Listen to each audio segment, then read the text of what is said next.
for which it stands.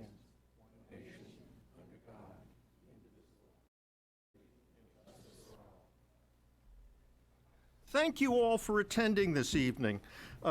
We had a rather interesting public meeting last week, and of the many excellent speakers we had, Fran Carino, who is the former Supervisory Assistant State's Attorney, spoke with great knowledge and with eloquence. As I know that this is a continuing community issue, I asked our town manager to reach out, which he did, and Fran very graciously agreed to come in this evening and provide some brief information to the council, to the public, about this particular issue and what might be done on a local level. So, Fran, with that as a poor way of introducing you, would you please share with us your thoughts on this matter? My name is Fran Carino. Can you use that microphone on the side, please?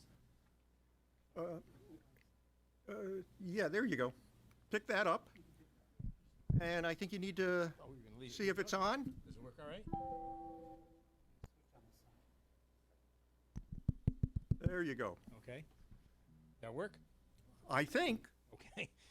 It's a small room. I could probably not have to use it at all. But anyway, my name's Fran Carino. I was a supervisory juvenile prosecutor for the past 41 years. Since 1979 to 1996, I was Connecticut's first and only chief juvenile prosecutor. I was the first one hired in the state, and I supervised all the other juvenile prosecutors. Then in 96, we moved from the judicial branch into the executive branch and into the chief state's attorney's office, which is where I've resided since 1996. Retired in January this year after 41 years of service. That's my background. I was also a member of the Juvenile Justice Policy and Oversight Committee of the state legislature, which is the agency or the committee that's primarily responsible for most of the juvenile law changes that I want to talk about tonight. I don't want to get into the politics of it, but let's just say that's a very liberal, progressive group of people. And you know what they say about laws and sausage. You don't want to see either one of them made. I mean, it's quite a process. But what I want to talk about tonight is to give you some information about the evolution of juvenile justice in Connecticut. How did we get to where we are now? And I think I'll go through certain items. The age of jurisdiction, how that's changed over the years. The detention of arrested juveniles, in other words, what can the police do once they arrest a kid for something? The transfer of the more serious cases to the adult court, and the sentencing options that the judges now have in juvenile court. And I think you'll see how these things have evolved over the years, and in my opinion has made the juvenile court kind of lax and kind of powerless at this point. Now let me just clarify my remarks by saying probably 90% of the kids that go through the juvenile justice system benefit from it. A lot of times the kids will hook up with a probation officer, get involved in a program that'll make something click in the kid's head and the kid turns around. Sometimes it's just a matter of the kid growing up and they stop doing what they were doing even if they didn't have court intervention. But there's about a 10% hardcore group of kids that I think are the most serious juvenile offenders. I put the number at 10%. I don't have actual statistics, but just my gut reaction. It's about 10%. And those are the kids that are committing the most crimes, the most serious crimes resulting in property damage, personal injury, and death. Those are the kids that the juvenile court system is not effective in dealing with. So let me just run through these items here. Age of jurisdiction. Who's a juvenile, who's an adult? When I first started, the cutoff was 16. The idea was if you're 16 years of age or older, you know what you're doing, that's wrong, and what's right, and if you get in trouble, you're going to go to the adult court, not the juvenile court. Now, we had a special section in the adult court called youthful offender, just for 16 and 17-year-olds. It was kind of like juvenile in adult court. There was confidentiality of the records, confidentiality of your hearings, limited sentences that could be imposed, and you could get your record erased after you turned 21. So there were special benefits already in the system for 16 and 17-year-olds, but they were in the adult criminal system. Well, the advocacy groups pushed the legislature to raise the age, RTA they called it. They had kids come into the legislative session with bright orange t-shirts, RTA on it, to get the legislature to lower the age, raise the age of juvenile court jurisdiction. And so over a period of steps, they raised it up to the age of 18. So under 18 now, instead of under 16, you're considered a child and subject to juvenile court jurisdiction. Now, when you think about that, the idea is if you're 16 or 17 now, your brain's not fully developed, and therefore you can't be held criminally responsible for your actions. Well, if that's the case, should we let 16-year-olds hold a job, working in the store? That requires a lot of responsibility, a lot of maturity, a lot of decision-making skills. You can do that at 16 or 17, but if you commit a crime, you're considered a child. So you can get a job as a cashier at Walmart at 16 or 17, that's okay. But if you steal something from Walmart, well, your brain's not functioning properly and it's not fully developed, and we need to treat you like a child. I'm not sure that makes any logical sense, but that was one of the things that they considered. Driving a car, you can still do that at 16. That requires a hell of a lot of concentration, mental capacity, decision-making skills, all of that stuff. You can do that still at 16 or 17, but you can't commit a crime at 16 or 17 and be treated like an adult. You gotta be treated like a child. So there's some inconsistency there. Also, in about 2012, they imposed the minimum age on juvenile court, age 7. Now, we didn't have a lot of kids under age 7 committing crimes, but if they did, they couldn't go to juvenile court anymore after the law changed to make it 7 as the minimum age. And then it was around 2000, well, it was just this past year, 2021. The most recent law to go into effect raised that minimum age of 7 up to 10. Now, they wanted it to go to 12 and 13, but by the time all the dust settled, they came out with age 10. Now, that's an example of incrementalism, because I think what you'll see is next year they'll try to bump it up to age 11 and then up to age 12. The idea is to get it as high as possible so that those kids don't get involved in the juvenile justice system. There was also a proposal this year that apparently didn't fly, and that was to decriminalize certain minor offenses committed by kids. They didn't want kids getting arrested and going to court for disorderly conduct, breach of the peace, criminal trespass, things like that. That didn't pass, but don't be surprised if that doesn't come up again next year. We also have in juvenile court a category of offenses that were called families with service needs, FWSNs, FWSN cases. These are non-criminal cases such as runaway, beyond control of a parent, indecent and immoral conduct, truancy, defiance of school rules, things like that. Non-criminal behavior. Back in the old days, if you were charged with one of those offenses, you could not go to detention. You could not be locked up anywhere because it was not a criminal charge. But if the judge entered an order in one of those family with service needs cases and the kid disobeyed the order, the fact that they violated a court order became a delinquent act and they could be put in detention for that. So there was an or else. Do what the judge said or you might end up in detention. That became a delinquent act. Well, the advocacy groups and other liberals up there didn't like that idea. So what they ended up doing in around 1985 was to say violation of a court order in a family with service needs case is no longer a delinquent act, which took away any realistic sanctions. Because if the kid says, hey, I'm not going to do what the judge says, screw that. What are you going to do? You can't put him in detention anymore, can't lock him up anywhere. There's really no incentive or disincentive in that situation. In 2017, they went one step further and said, well, you know, truancy and defiance of school rules should not end up for a kid in court. So they eliminated, by statute, those two charges from the family with service needs definition, which meant a kid could be truant from school or defiant of school rules while they're in school, and they could not be referred to juvenile court. The problem with that, and it's such a problem with the legislature, is they imposed that law or created that law without any alternatives.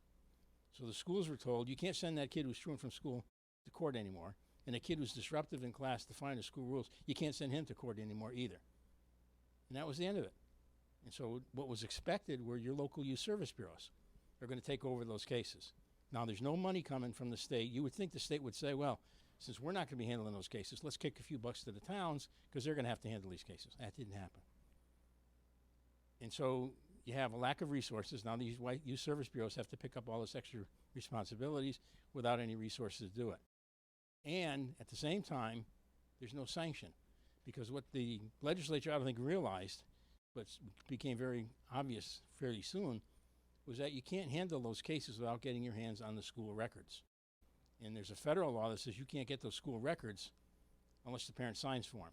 So parents very quickly realize, well, if I don't sign for the school to give the records to the youth service bureau, nothing's going to happen. And so we don't have to worry about it. And that's what happened. So if the youth service bureau wants to handle the case and the family wants to cooperate, fine. the pieces are in place. But if the family says, no, we're not going to do it, then it doesn't happen. Or if the Youth Service Bureau comes up with a plan and the kid says, nah, I'm not going to do that. Again, there's nowhere else. There's no sanction. You can't say, well, I'm going to send you to court. It's not possible. It's not a charge. So that became an issue in 1985. In 2017, they eliminated let me get this straight here. 2017, they eliminated the school charges from the family with service needs definition. And then in 2019, the rest of the family with service needs offenses, runaways, beyond control, indecent and immoral conduct, those things were no longer eligible for court handling. So they're just out there, and your local youth service bureau has to handle these things with, again, no consequence if the kid or the family don't even show up or they refuse to cooperate. Nothing happens anymore. At least before, the judge could impose some kind of order and there would be consequences, but that's not the case any longer. As far as detention of arrested kids after the police arrest the kid, what options they have? Back in the old days, you used to be able to bring a kid to one of the detention centers with an affidavit establishing probable cause to believe the kid committed a crime, and the kid was admitted into detention. The judge would see the kid the next day and decide whether or not the kid had to stay. Well, quite a while back, they eliminated that option and said that if you want to bring a kid to detention, when detention is full, and back then it was generally full, this was probably around 1989. If detention is full and you want to put a kid in detention for something that's not very serious, you've got to just get a judge's permission to do that. You can't just bring them to detention anymore. That deterred the police from putting kids in detention, because now you got to go wake up a judge at 11 o'clock at night to get an order signed because it's an assault in the third degree, a minor offense. But they want to put the kid in detention because they knew if I don't put the kid in detention, he's going to go back and finish the fight. But now, if I got to go to the judge's house at 11 o'clock at night to get that order signed, I'll take my chances. So when they did that, it cut down on detention admissions quite a bit. Well, the judicial branch that happens to run the detention centers says, you know, that's interesting that if we require a court order in minor cases when detention is full, it reduces the intake in detention. Fewer kids we have in detention, easier on our budget. So let's go back to the legislature and say, let's require a court order in every case, regardless of how serious or non-serious the charge is. And the legislature passed that in 2011. But at least when they did that, they said, okay, in order for the judge to sign one of those orders, there's specific grounds the judge has to follow. Has to find one of these 6 grounds in order to sign, in order to put a kid in detention, regardless of the seriousness of the charge. The first ground was that the kid's going to run away. So if the cops are interviewing the kid, and the kid says, oh man, this is BS. When I'm done here, I'm going to run away. You're never going to see me again. The police can go to the judge and say, Judge, we arrested this kid. He says he's going to run away. We want to put him in detention, so he doesn't. The judge could sign the order on that ground. Or the judge could find that the kid will commit or attempt to commit other offenses injurious to the kid, himself or herself, or to the community before court disposition. If the judge found that, then they could put the kid in detention. Or if they had probable cause to believe that the kid's continued residence in their home, pending the outcome of the case, posed a risk to the child or to the community because of the serious and dangerous nature of the charges, they could put the kid in detention. Or if there was a need to hold the kid for another jurisdiction, he's wanted by New York or Massachusetts. Or if there was a need to hold the kid to assure his appearance in court due to the kid's previous failure to respond to the court process. In other words, the kid failed to appear before or failed to follow the judge's orders before. That was grounds to put the kid in detention. Or the last one here was that the kid violated one or more of the conditions of suspended order of detention, meaning the kid was in detention already on some other charge, was released on conditions, and now is in violation of those conditions. The judge could say, okay, that's it, you're going back in. 6 grounds that the judge could choose from to put a kid in detention, sign one of those orders. Well, over the years, those grounds disappeared, or they changed. So now, if a police arrest a kid for any kind of a crime, in order to put that kid in detention, here's what the officers have as far as options. They could release the kid to a responsible adult or parent. They could release the kid to the kid's own custody, or they could try to get an order under the new law to put the kid in detention. But now for a judge to sign one of those orders at the request of the police, they have 3 grounds, not 6, but they have 3. One is that the level of risk, not just that there's a risk, but the level of the risk that the kid poses to public safety, if released to the community, cannot be managed in a less restrictive setting. No more are they worried about the child's safety. It used to be kid poses a risk to the child's safety or the public safety. No, now it's just the public. And it has to be of such a level that it can't be managed somewhere else, some less restrictive area. I don't know how that's supposed to be determined. When the cop goes to the judge's house at 2 o'clock in the morning, I don't think they're going to conduct a risk assessment to decide, well, listen, does he really need to be locked up, or can he go to his grandmother's house and she'll keep him locked up all the night? I don't know how that's supposed to happen. So I don't know how realistic that ground is. The second one is that there's a need to hold the child to ensure the child's appearance before the court or compliance with the court process as demonstrated by the child's previous failure to respond to the court process. In other words, again, the kid has a history of failing to respond to the court process, failure to appear, things like that. The problem is, again, when the police officer is sitting in the judge's kitchen and they're trying to decide whether or not to grant this order, nobody knows that kid's history. Unless the judge happened to have that kid in court and he was familiar with the history, they don't know. The police don't know. The police here in Glastonbury don't know anything about the history of a kid in Hartford if they've never dealt with him before. If they go to a judge and the judge doesn't know the kid, doesn't know the case, how's the judge supposed to make a determination that the kid has failed to respond to the court process? The last one is there's a need to hold the kid for another jurisdiction. So the only way you put a kid in detention now that gets arrested is if the crime is so serious and dangerous that it's obvious to the judge that this kid needs to be locked up. But beyond that, the other grounds are really difficult to enforce. They also gave us a hint, the legislature, about what they meant by posing a risk to public safety. You tell me if this is what it means to you. This is the definition of posing a risk to public safety for these purposes. Child has previously been adjudicated as delinquent or convicted. We can't say convicted anymore. I have to say adjudicated delinquent. Or pled guilty or no contest to 2 or more felonies, has been put on probation twice, and is now stealing a car. So you got to have a kid who's been convicted of 2 felonies, put on probation 2 separate times, and now third offense is he stole a car. That kid now poses a risk to public safety. Well, I'm sorry, but I think I can convince a judge on the first stolen car that the kid posed a risk to public safety if the facts warrant it. You've seen all the videos on TV. Kids smashing into other cars, smashing into fixed objects, hitting people, killing people. I don't think the kid needs to have such an extensive prior record to pose a risk to public safety, and I think the judges are aware of that. The transfer to the adult court, 2 types of transfers: automatic for more serious crimes, discretionary for less serious crimes. And the rule was if you meet the minimum age requirement, which was 14, and you're charged with an automatic transfer offense, you automatically got transferred to the adult court. And you could be returned to the juvenile court if the adult court said they should be appropriately handled in juvenile court. The less serious crimes, discretionary, we had to prove a little bit more. We had to prove there's probable cause and a couple other elements. Well, over the years, that's changed. In 2015, they changed that age 14 to age 15. So now a 14-year-old, no matter how serious the crime, cannot be transferred to the adult court. They have to stay in juvenile court. They also made the discretionary transfers more difficult. They took a lot of the Class B felonies, which is your manslaughter charge, robbery, sex assaults. Those are Class B felonies. They used to be automatic transfers. They're now discretionary transfers, which means we have to prove a little bit more than just this is what the kid is charged with. The judge has to actually find, and maybe you can convince the judge better than I, that it's in the kid's best interest that he be transferred. Otherwise, the judge can't transfer him on a discretionary transfer charge, which doesn't make a whole lot of sense. When a kid gets transferred, they lose all their juvenile rights and protections. They're subject to the same rules and penalties as adults. They could very well end up in an adult DOC facility, incarcerated. So it's a very serious transition. So how you can convince the judge that, oh yeah, that's in the kid's best interest that we transfer him, virtually makes it impossible to transfer. A few get through, but not too many. And the last thing I'll mention here, the sentencing options. Remember, they closed the Connecticut Juvenile Training School, the only secure facility we had for kids, for boys. They closed that in 2018. We can no longer commit kids to DCF. The options we have now are these. They used to be for non-serious offenses. You put a kid on a commitment to DCF for up to 18 months. If at the end of the 18 months DCF came into court and convinced the judge at a hearing that we need more time to work with this kid, they could be given another 18 months for a total of 36 months for minor charges.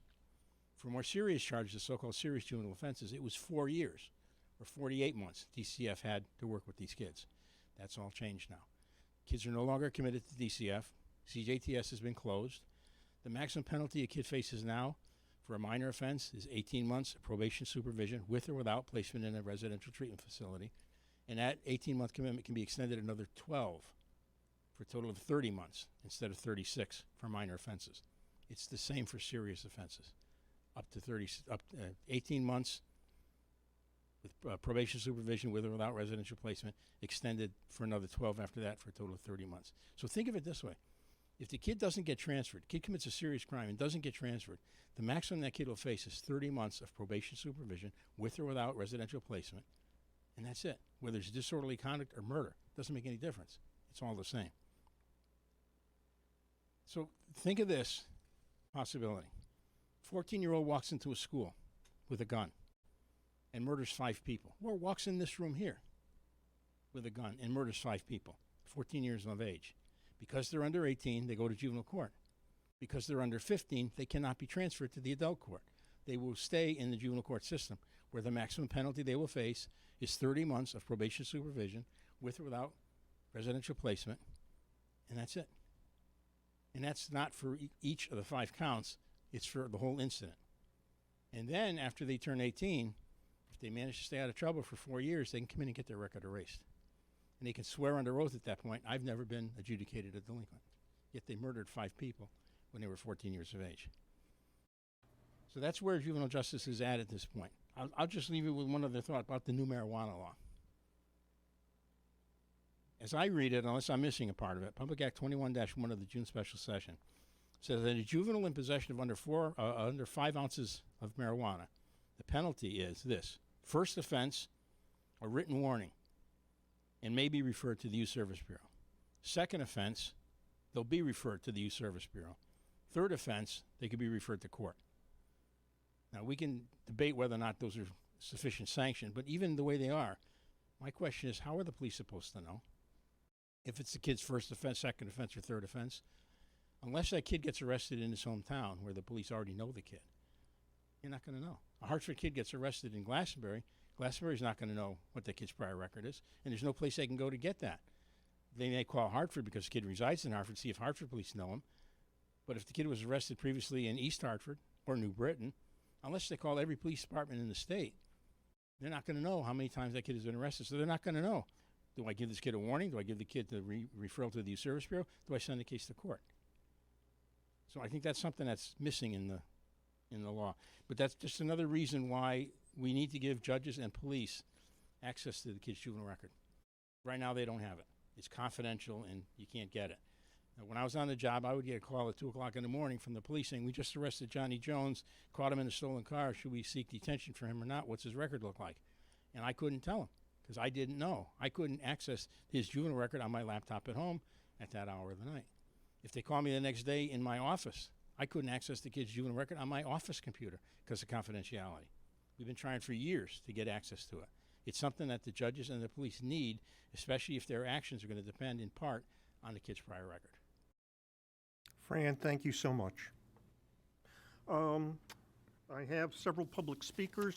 Mark Brantz, we begin with you. While Mark's coming up, I would share that a number of index cards were given to me at the end of the meeting that I wasn't able to ask questions. There were several cards that asked, why isn't Glastonbury's police using license plate readers? I would tell you the simplest answer to that is the chief of police, through the town manager, has not yet requested the council to fund them. So that's the simple answer. I will add one more sentence and then Mark, turn over to you. I have no doubt but that the chief of police and the town manager will approach the town council with requests for additional financial support if they believe those funds will improve the safety of town residents. And while I am only speaking for myself, I have no doubt whatsoever, that if additional financial support is requested, it will be provided by this council, and I believe I'm safe in saying that it will be a unanimous vote. Mark, it is so good to see you. What would you like to share with us? I'm Mark Brantz, B-R-A-N-S-E. As most of you know, I'm an attorney, but I'm here as a private citizen speaking. Really here to address you about item 5D on your agenda. I know that you have been for some time examining some village district regulations in the town center. I think at one point there was discussion of using it for South Glastonbury as well. And I'd just like to urge you to pursue that. Closer, Mark. Sorry. Here. Okay. There we go. Better? All right. I'd like to urge you to pursue Village District, you and the Town Plan and Zoning Commission. I think there's a lot of benefits to it. The 8-2J of the statutes, was adopted by the General Assembly because there is a gap in land use law in this state and has been for a long time. One of the ironies in Connecticut and much of New England is that classic New England town, that New England village center that we all love, the first church and the green and the store and the houses, wouldn't comply with any zoning law in Connecticut under what's called Euclidean zoning. 8-2, in fact, includes a provision called the uniformity rule. The uniformity rule says that the uses permitted in each zone and the circumstances under which they're permitted, that is lot size, setback, height, and so on, must be uniform throughout the zone. So in a typical village setting or town center setting, you can't say it's all commercial zone, but this part of the commercial zone will be used in one way and this part another way. You have to make it all separate zones if you're going to do that. That's the uniformity rule. And if you do that, then you can't shuffle them around. You can't say, oh, this area really would be good for that other use. You can't do that. At one point years ago, and probably I don't think many of you were here at the time, the town was looking at what was then the industrial zone on both sides of Hebron Avenue. And you looked at setting up one set of rules for the north side of Hebron Ave and another side for the south, another set of rules for the south side. And the town attorney told you can't do that. You had to create two separate zones, and that's what you proceeded to do. So this rigidity of 8-2 and the uniformity rule has been a problem. We do have historic districts, but there are limitations to historic districts. First of all, they cannot review color or use or landscaping. Also, they require, of course, as you know, a referendum of those living within the district. And for each district, you need a separate commission just for that district, and there has to be a certain number of residents of the district on that commission. So you get this real fragmentation, and frankly, you get the risk of a really parochial viewpoint. If the district is really small, and half the votes are people who live there, is it sort of a you scratch my back, I'll scratch yours? You don't get the broad community view that you should have. 8-2J was designed to address that, to fix that. 8-2J is like a historic district in that you have extensive architectural control, but unlike historic district, it's a zoning regulation, and it can be adopted by, in our case, the TPZ and council. It doesn't have to go to referendum. It can be administered by the same commission that does the rest of our design review controls. It allows the regulation of use on a building by building basis. So you can actually look at the particular structure. One of the things it can do, like historic district, is it allows the regulation of demolition. And this is crucial in this town, and I think really in every New England town. In one of our client towns, a very historic structure was demolished. The zoning commission in that town wrote to the owner, asked them please not to do this. The town planner wrote, I as town attorney wrote, and the response was, it's my property, I'm going to demolish it, and they did. And there was nothing that the town could do about it. Village district does allow you to do something about demolition of those iconic buildings. Another thing is historic district, no surprise, has to be imposed in an area that's historic, right? That's why they call it historic district. Village district only requires that the area have some common theme, some common architectural or other unifying characteristic. I've drafted 4 of these for client towns. I did one for the town of Haddam in the village of Higganum, which is really an old mill town. It's not terribly historic, but it does have a unique character to it. Any of you who've been to Higganum know that. We also did one for Tylerville in Haddam, which is a very different area. Nothing like Higganum, but also has certain characteristics that they want to preserve and enhance and protect. Right across the river at Goodspeed Opera House, all of you know where that is, there we also adopted a village district regulation, and in that case, the historic district and the village district and the historic district overlapped, and that was drafted to address that. There's no reason why historic district and village district cannot cover some or all of the same properties. Right? They can be made compatible, and when I drafted that one for Haddam, we did. And then the last one that I did was for the town of Old Lyme. It's called Sound View, which is sort of a turn-of-the-century beach town again, not historic, but with a very distinctive character that they wanted to preserve. Village districts, so I'll wrap up, Mr. Chairman. Village district is a tool that was put there specifically because of deficiencies, gaps in the zoning laws that we already had. I think it's something that could be beneficial to Glastonbury, and I hope that you will pursue it. I hope the TPC will be receptive to it. Thank you very much. Thank you, Mark. Judith Stronger? I assume you have no questions. No, public comment.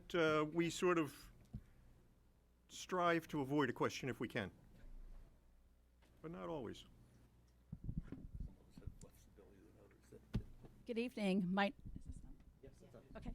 name is Judith Stonger, and I live at 30 Woodbridge Road. Thank you for allowing me to speak at this town council meeting again. This is my second time. I, like almost everyone in Glastonbury and many other Connecticut towns, am extremely concerned about the very serious escalation of crimes in our town and throughout the state. With each day and week's news, I become more frightened for my own personal safety and the safety of my neighbors and community. As was mentioned by the Manchester police speaker at the town forum, our citizens are encountering and experiencing extremely traumatic events for which they have not been trained. I can't help but wonder if and when it will be my turn. However, I am equally concerned about the process of working towards solutions and the way that we and a civilized society treat one another. I am referring to the need to work collaboratively, listen to and hear everyone's opinions, respect another's point of view, and work toward agreement and compromise. I am talking about civility and civil discourse. According to the Institute for Civility in Government, civility can be defined as claiming and caring for one's own identity, needs, and beliefs without degrading someone else's in the process. This problem is not a simple one. If there was one clear-cut, simple, obvious solution, I believe that it would have already been identified. There were many ideas and suggestions presented at last week's forum by individuals, elected officials, state leaders, and law enforcement professionals from several towns. Each must be respectfully considered, discussed, and evaluated for its merit without bias or prejudice. We want and need very broad participation in resolving this problem. Everyone needs to feel safe and heard when expressing their opinions. No one individual is 100% right or wrong. It's just that simple. Many and varied state and local officials, agencies, organizations, and individuals must contribute toward a broad-based, collaborative, and comprehensive effort. Each has a role to play, and each is vitally needed. As a civilized community, state, and country, I challenge all of us to recognize that it truly does take a village to come together, to speak, to listen, to respectfully agree and disagree, to seek common ground, and to find a comprehensive, multi-pronged, many-tiered approach toward problem resolution. Some will be shorter term ideas and others longer term. Some will be easier to implement quickly and others will take more time. This is not about either or, but rather yes and. Let's work together in a safe, respectful, and civil manner moving forward. Thank you all for listening. Thank you, Judith. Stephen, I'm not even going to attempt to pronounce your last name. And I assume this is not dealing with the housing development? No, it's not. Okay. Good evening. My name is Stefan Maximuk. I'm representing Safe Street CT. And I just want to read an email I sent over to the town council. I want to take a minute to send you a letter of gratitude on June 22nd, 2021. I took a minute to ask you to do more than write letters to Governor Lamont on the juvenile crime issue. You did. You set up a public forum on juvenile crime. I feel you heard me. Thank you. I want to especially call out Mr. Gulada's mastery in keeping things moving as well as civil during the meeting. At times I know there needed to be crowd control, but it's a hot topic, as we know, and very near to everyone's heart. Passion sometimes overwhelms the senses, and feelings need to be vented and heard. I especially want to thank the town council for their public comments yesterday. It would have been last week. I feel as if all members of the town council, regardless of party, are united on the issue of safety within our community. I feel the town manager, Richard Johnson, eloquently described the hardships our town and its citizens are facing, and our police chief, Marshal Porter, also described some issues that he is facing from the police department side of things. The good news from my perspective is that everyone is on the same page. It's not about parties or politics. It's about safety for our community here in Glastonbury and beyond our borders to the surrounding towns within Connecticut. I felt that yesterday it was very moving, or yesterday would have been last week, that mayors and elected officials, police, etc. from other towns made their voices heard at our meeting. It was very impactful. I ask you to do the same and, in East Hartford, in Rocky Hill, in other towns. I know it's an inconvenience, and the last thing we want to be doing this summer is sitting in forums, but it's powerful. From my perspective, I'll be meeting with some of our state senators and representatives. We actually have a meeting with our group scheduled on Thursday with Senator Cassano.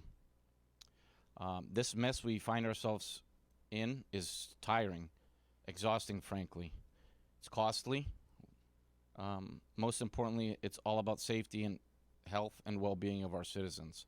I ask you to keep the heat on and turn it up. We need to keep pushing.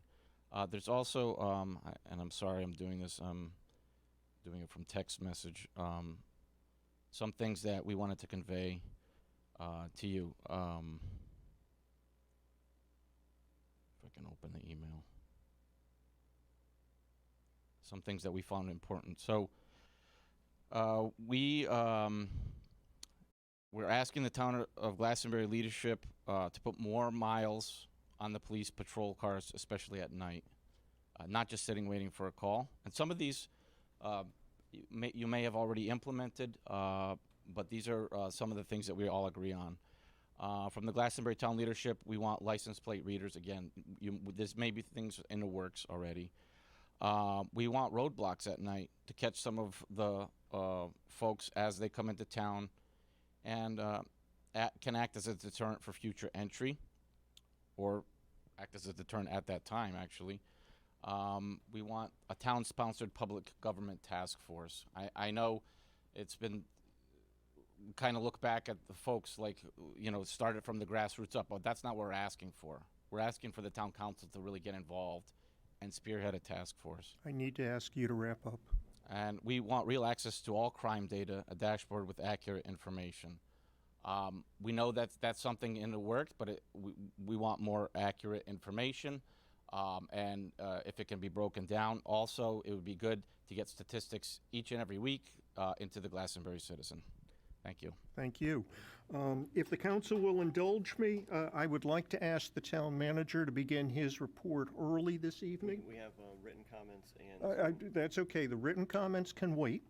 I'm interested in hearing from the town manager's report in terms of the document he has in front of us, as well as Chief Porter is here this evening and may want to comment if Richard asks him to do so.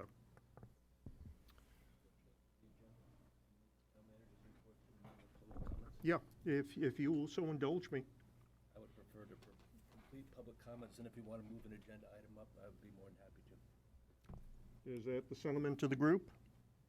I would agree with that. I'd like to hear public comment before we move that item up. Sure. How many more speakers? How many more speakers? I have at least one on Zoom, and we have one on written. Okay. All right, let's go ahead. Okay, thank you. So for our Zoom attendees, if anyone would like to speak, please raise your hand in the Zoom app, and I will bring you into the app. And you'll have 1 second to do that while I go to Ms. Carroll, and she will read written comments that we have. Ms. Carroll? Yeah, are you able to hear me okay? Yes, we are. Okay, perfect. Written comment this evening from Ann Bowman of 62 Morgan Drive. Unfortunately, I cannot be there tonight, and I'm very appreciative of being able to share my thoughts with you through an electronic web form. My name is Ann Bowman. My address is 62 Morgan Drive. I'm concerned about the increase in car thefts and the resulting trauma to individual residents and the Glastonbury community, both individual trauma and collective trauma. I'm equally concerned about the potential for children being treated as adults in the efforts to change the existing laws for juvenile offenders. Our brains are not fully developed until an average of 25 years of age. This means that the brains of those under the age of 25 are still developing in the areas of cognition, ability to assess risk, and think logically. Teenagers are challenged in their ability to make good judgments. Their brains are not fully developed. Teenagers under the age of 18 are not adults. I do not want youth 18 and younger treated as adults. I'm concerned about the Affordable Housing Steering Committee meeting in person only. These meetings are not available on Zoom and are not recorded. The only way a Glastonbury resident can participate in a meeting of the Affordable Housing Steering Committee is to come to Town Council chambers. Given that the dates for these meetings are listed on the event calendar for only July and August, it can be difficult to plan to be at meetings in September and beyond. Affordable housing is a very important issue for Glastonbury, and the availability of these meetings does not reflect this importance. I bring my concerns to you with the greatest respect for the challenges and disrespect facing you and all elected officials, because you are elected leaders of Glastonbury. My hope is for Glastonbury to be the best place to live for us and others. Thank you. And that's it for written commentary. Thank you, Ms. Carroll. I have one person so far with their hand raised in the Zoom app. Anyone else, if you would like to speak to us tonight, please raise your hand. But right now I'm going to go to Amanda Ostrowitz. If you would please give us your full name, address, and then you will have 3 minutes. Thank you. Absolutely. Can you guys hear me? Yes, we can. Okay. My name is Amanda Ostrowitz. I grew up at 63 Green Tree Drive in Glastonbury. I unfortunately don't still live there, but my parents do. And I wanted to talk to you guys about cannabis today. I'm excited to see that Glastonbury has gotten right to it and addressing the subject. I actually happen to work as a cannabis attorney in this space, and been doing it for many years. I actually built a large technology company that tracks local government laws all around the whole country, which is how I knew this meeting was happening today, and I've since sold that business. I rarely speak, though, at public meetings, as we work both with government and industry, and we try to stay out of policy. But I wanted to talk to you guys because my mom's a medical patient, and she's been driving for years to South Windsor to get her medicine. I always wish it'd be as easy for her to go there as it is for her to go to Walgreens and CVS, but she prefers not to take narcotic pain medicine. And you know, I've spent a lot of time working with government, and one of my favorite regulators out of Sacramento, California says, you don't get to choose whether or not you ban cannabis in your community. It's already in your community. You get to choose whether or not you regulate cannabis in your community, because it's already there. It's in the community, it's being widely used. And the reality is, under the new regulations and statutes that are coming into play here, they'll also be allowed to be delivered into Glastonbury. Moreover, you know, in some places when you're looking at this, you're looking at a really big ask on a jurisdiction here, but you're gonna be looking at most in Glastonbury until 2024, one potential store. It's one per 25,000 citizens, so you're looking at the possibility of one store in Glastonbury. Middletown is already opting in. They're doing that this week. Bristol's meeting next week. And those jurisdictions will be able to deliver cannabis into Glastonbury no matter what decision is made.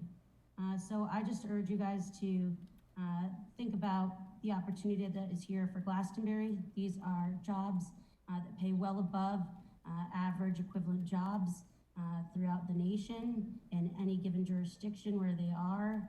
They tend to lessen the crime in those jurisdictions, and they're a much safer alternative to alcohol and to narcotic pain medicine that a lot of people are otherwise resorting to.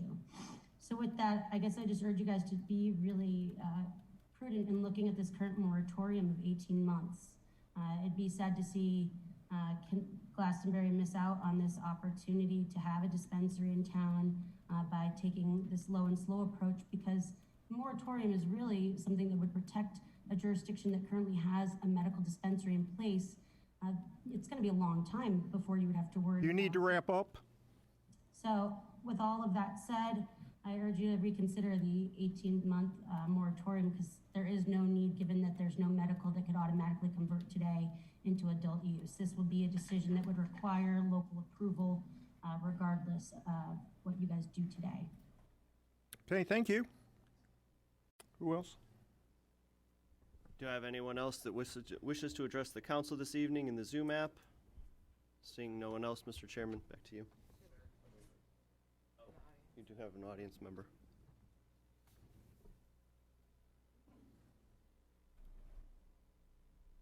Three minutes, sir. Your name, address?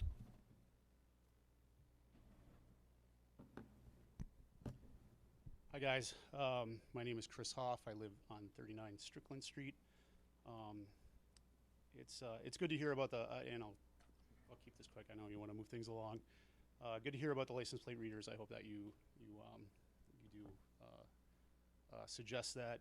And Larry, I know you're going to yell at me, but I hope you find the money to do it somewhere else other than taxes.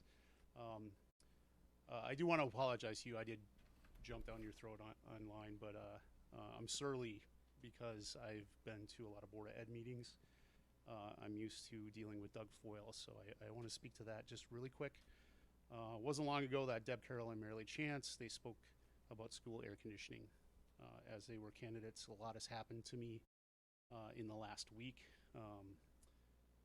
I heard back from Doug, who told me that now that I'm a candidate, that my opinion and my input no longer was valid, and he wasn't going to respond. So somebody spoke about civility. I hope that if you have any influence over the Board of Ed, I would hope that you would support some civility and ask him to dial back on the arrogance.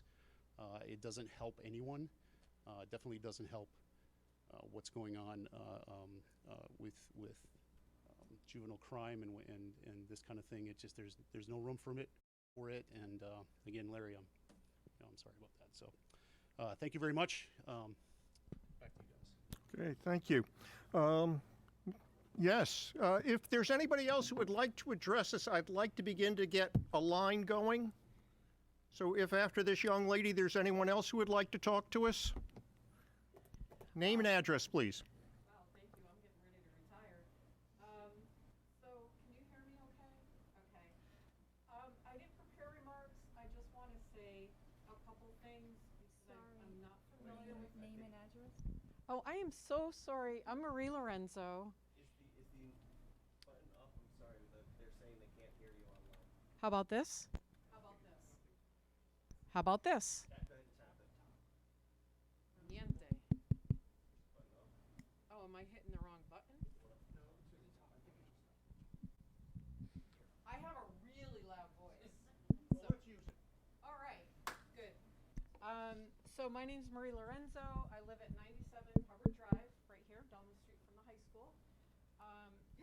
I didn't prepare remarks, and I'm not as familiar with the workings of this organization. I mean, many of you have been here on the town council for many years. I've been in town for over 20. I've been in town maybe 30 years, and you probably don't even know me.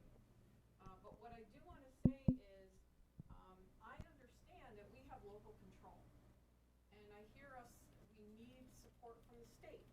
I'm talking about the issue of the juvenile crime that we're dealing with. My question to the council, and it's more something to take back and maybe report out, is there anything Glastonbury can do on the short term related to ordinances?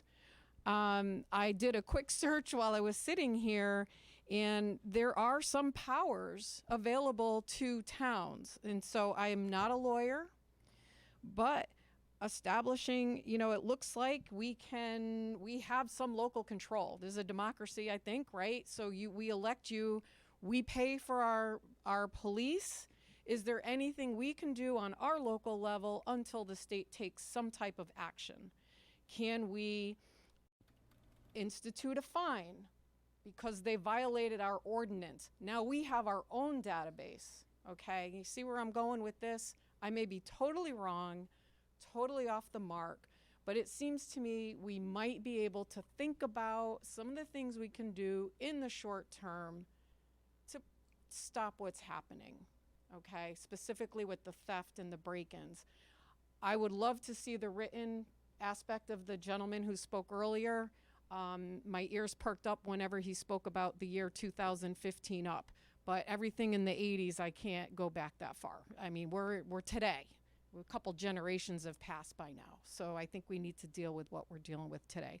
So my comment to you is there anything the town can do to look into whether or not we can do something on our own local level until the state takes some type of action, which laws take precedence?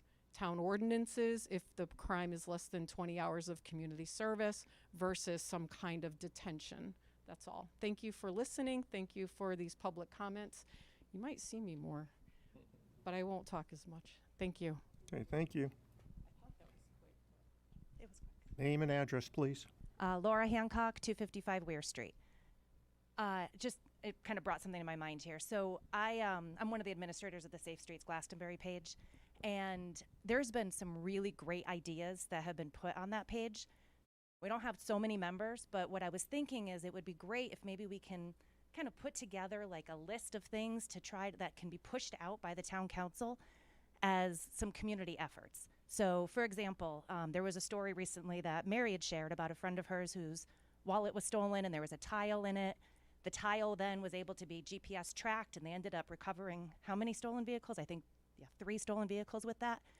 But if we can kind of encourage even town residents, hey, hide a tile in your car somewhere, so that if you are one of the unfortunate ones who forgets to lock your car that night and your car's stolen, well, then they can track it down easily. You can just say, hey, police, here's my GPS, go find my car. And maybe they'll find other people. They'll do it that way. But I guess I'm just looking for something that maybe the town can actually work with us as a group, look at all the different suggestions, and then provide them out to the community. That's all. Thank you. Okay, is there anyone else? You know, if you're an auctioneer, you go, going, it's gone. All right, now, will the council indulge me in terms of permitting the town manager to move forward his report so that we can get the chief home? Richard, you'll be here all night with us.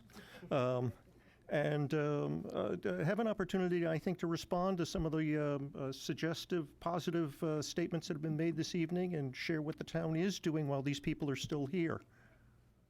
So is that good? That's good. Okay, please. Be happy to, and I'm gonna use I'm gonna refer to a page that I put in your place tonight. Looks like this. Should be at your places. And we'll, Chief Porter is here, and both of us are listening very carefully as we did last Thursday evening and tonight with the speakers this evening. So we wanted to just give a quick kind of status report as to where we are. And clearly this is an evolving issue and that we're continuing to work through it. And if you have seen some of the articles in the paper lately and you heard some of the comments last Thursday night, Glastonbury's not alone. Towns throughout the state, Greater Hartford, all struggling with the same issues. So a couple of points. First, to Laura's comment and one of the other speakers, we have a community relations officer, Officer Michael McGray, and he's been assigned to be a direct liaison with Safe Rides. Safe Rides. I'm dating myself, and I keep doing the same thing. Safe Streets, sorry. Maybe it'll be Safe Rides too. To Safe Streets, and he is going to be our liaison, Laura and others, direct liaison. He does a very nice job, and a direct link to GPD, as is Chief Porter, myself, all the time. But we thought having a liaison would be a good idea, and so that's Officer Michael McGray, and he does a very nice job. He's our community relations folks. So any ideas, he will help bridge and get them back to us and to the chief and myself. So I think you'll like him. As the chief, I think, mentioned at the forum, we have established a 3-member dedicated task force of 3 members of GPD that are assigned to the current matter, which we might, and the chief might describe under the broad heading of street crimes, but simply the crimes by juveniles. One of the challenges we have is we will evaluate the effectiveness. The chief and I have talked. We agree it's a really good idea. And one of the challenges is always, do you have the staffing with our head count and our vacancies to be able to sustain that? Because right now, we have to draw from other resources, whether traffic or patrol or other resources to staff that. And I'll get to some of our thoughts on that in a moment. But in the short term, we have a three-member task force that is designed specifically to this topic, which is very good, and the chief can speak to that. There was an article, I think it was in the Hartford Courant yesterday, talking about Hartford and about 11 other communities that are coming together as a capital region task force on this topic. And it's very important, as was mentioned by Fran Carino, that you, to the best you can, is exchange data to the extent you have data to exchange and compare notes between the police professionals. Glastonbury is one of those 11 communities. So we will be participating with those 11 greater Hartford communities, including the city of Hartford, which I think will be very helpful. And as you might imagine, chiefs talk to them, each other all the time, and I talk to my colleagues as well.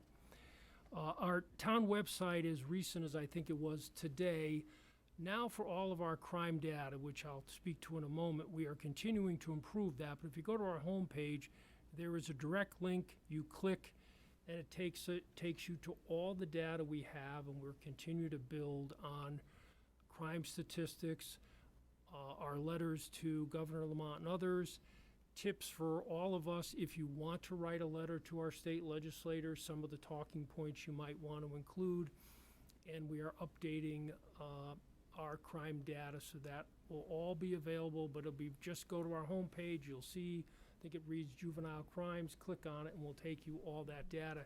And we are continuing, will continue to build that on a daily basis. Interestingly, some years ago, and council members will remember this, when we were placing cameras on streetlights throughout towns. Most of the streetlights have cameras, and those cameras read the cue at the light and help change the light from red to green to manage the cue. And when we did that, interestingly, the council heard from a number of residents who wanted to make certain that that's all those cameras were doing, is reading the cue and not reading license plates or reading anything else. Well, sometimes times change and there's a different point of view, but that was the point of view some years ago. So with that said, the chief and I are talking about, and we're evaluating the best approach to go forward with either or both mobile license plate readers, and those would be in the vehicles, or fixed license plate readers, and those would be located perhaps at access points to and from Glastonbury to determine if a stolen vehicle was entering town, leaving town, and I'll have the chief speak to how that would work. So there's a potential for mobile license plate readers and fixed license plate readers that, again, would be located at various entry and exit points to Glastonbury, and we would expect to have a report on that because it has been a continuing topic of discussion at the council's August meeting. One of the things we'll be asking Safe Streets to help us with is we have a poster that is tips for all of us that are the basics we've talked about: lock your car, don't leave it idling, remove key fobs, remove valuables. We have a poster, and we'd like Safe Streets to help us get it out to all the businesses in town, as many locations as we possibly can. And that's at the printer, chief, right now, the poster? Okay.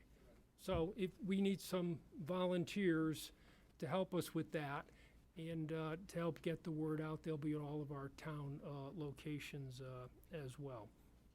All town publications, and what that means is our website, but also our Parks and Recreation newsletter that's mailed to everyone in town, our library newsletter, our sharing tree for seniors. All of our publicity is going to include a notice on how to prevent vehicle theft as homeowners, and also there's a quick response item on it, I'll show right here.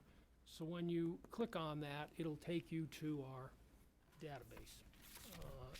Just again to get the word out. We did, with the council's approval, put a reverse 9/11 system in place with the July 1st budget. It was intended more for emergencies just such as hurricanes and snowstorms and things like that. And you may have heard I will periodically do messages during COVID as well. Currently, we rely on the state system, and the state system has some limits on how long a message can be, although you don't want to go on forever, and how often you can use it and how you can use it. So we felt that it would be better to have our own reverse 9/11 system, and we will likely do that as a sign-up system. So we'll let you know how you can sign up, and we can use that system to get the word out. Now, you have to use that very judiciously because people will de-enroll if they get too many messages, but it's another opportunity for us to get the word out, provided we don't overdo it. We have a continued emphasis on recruitment and selection of police officers, and I will tell you that one of the things we're seeing is a significantly declining interest in those wanting to be police officers. That's just what we're seeing. And years ago in my career, numbers that would be in the 800 to 1,000 applications have now dwindled down to maybe 40 or 50. And it's very difficult to become a police officer, and it's a very rigorous process. So it is a continuing challenge for Glastonbury. It's a continuing challenge for communities across the country. It's a difficult profession, and we have seen a significant decline.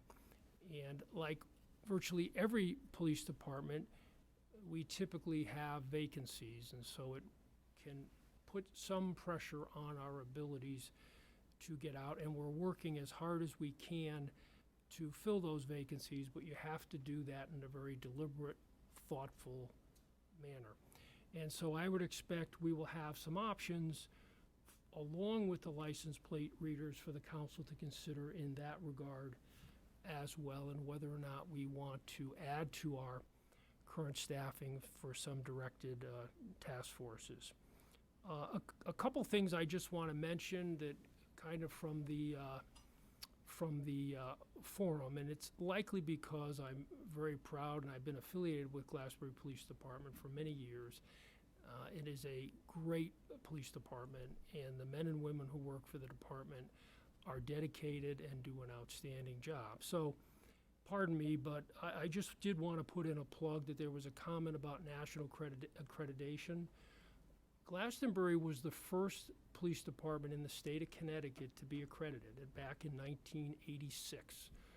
So I just wanted to mention that because it was mentioned at the forum, and pardon me for wanting to just brag a little bit about the department. I can't help myself. Our daily blotter is up to date. I know there was a suggestion, maybe there was a glitch, but our daily blotter is up to date. And there was also discussion about being certified for DNA analysis, and GPD is fully certified for that skill set as well. Our tire deflating devices that you might read about sometimes, when they can be properly and safely deployed, there is a protocol, and the chief can speak to that. We have updated and added to all of our vehicles, so we do have that tire deflating equipment, and that can be helpful when you're looking to slow someone down or stop somebody, but you have to use it in such a way that you don't create a safety issue, and everybody's been retrained. The chief and I talk about this subject every day, sometimes more than once a day, as the chief can attest to, and we take it obviously very seriously. So this is just an update. I had told Mr. Galata that I had these points. This list will continue to be added to. I think Officer McGray working with Safe Streets will be very helpful. That way you know you have a direct contact. And Marshall, you want to go through a few things? If I could, Tom, just have Sure. Chief. Hi, good evening, everybody. So thanks for having me again. I'll speak to the license plate readers for starters because I know there's been a lot of attention given to them. So for those of you who don't know, it's not a new technology. It's actually been around since the really technically since the late 70s. Really kind of came into favor in policing and government in the early 2000s. It's really a high-speed camera that takes rapid photographs of cars' license plates and compares them against the database, the DMV database, the collect database, and returns data instantaneously with regards to whether or not a vehicle's stolen, the license plate's expired, or it's suspended, or if the registered owner is wanted, those sorts of things. They are either mobile, meaning they're attached to one of our vehicles, or they can be mounted on a pole. There's obviously a cost associated with it, and depending on the model and whether it's mobile, whether it's stationary, I would guess somewhere in the $5,000 to $10,000 range, depending on the model and yearly fees and that sort of thing, modems and that sort of thing. So I will tell you that as a police officer, we deal with data. We deal with evidence. That's how we solve a lot of our crimes, through technology.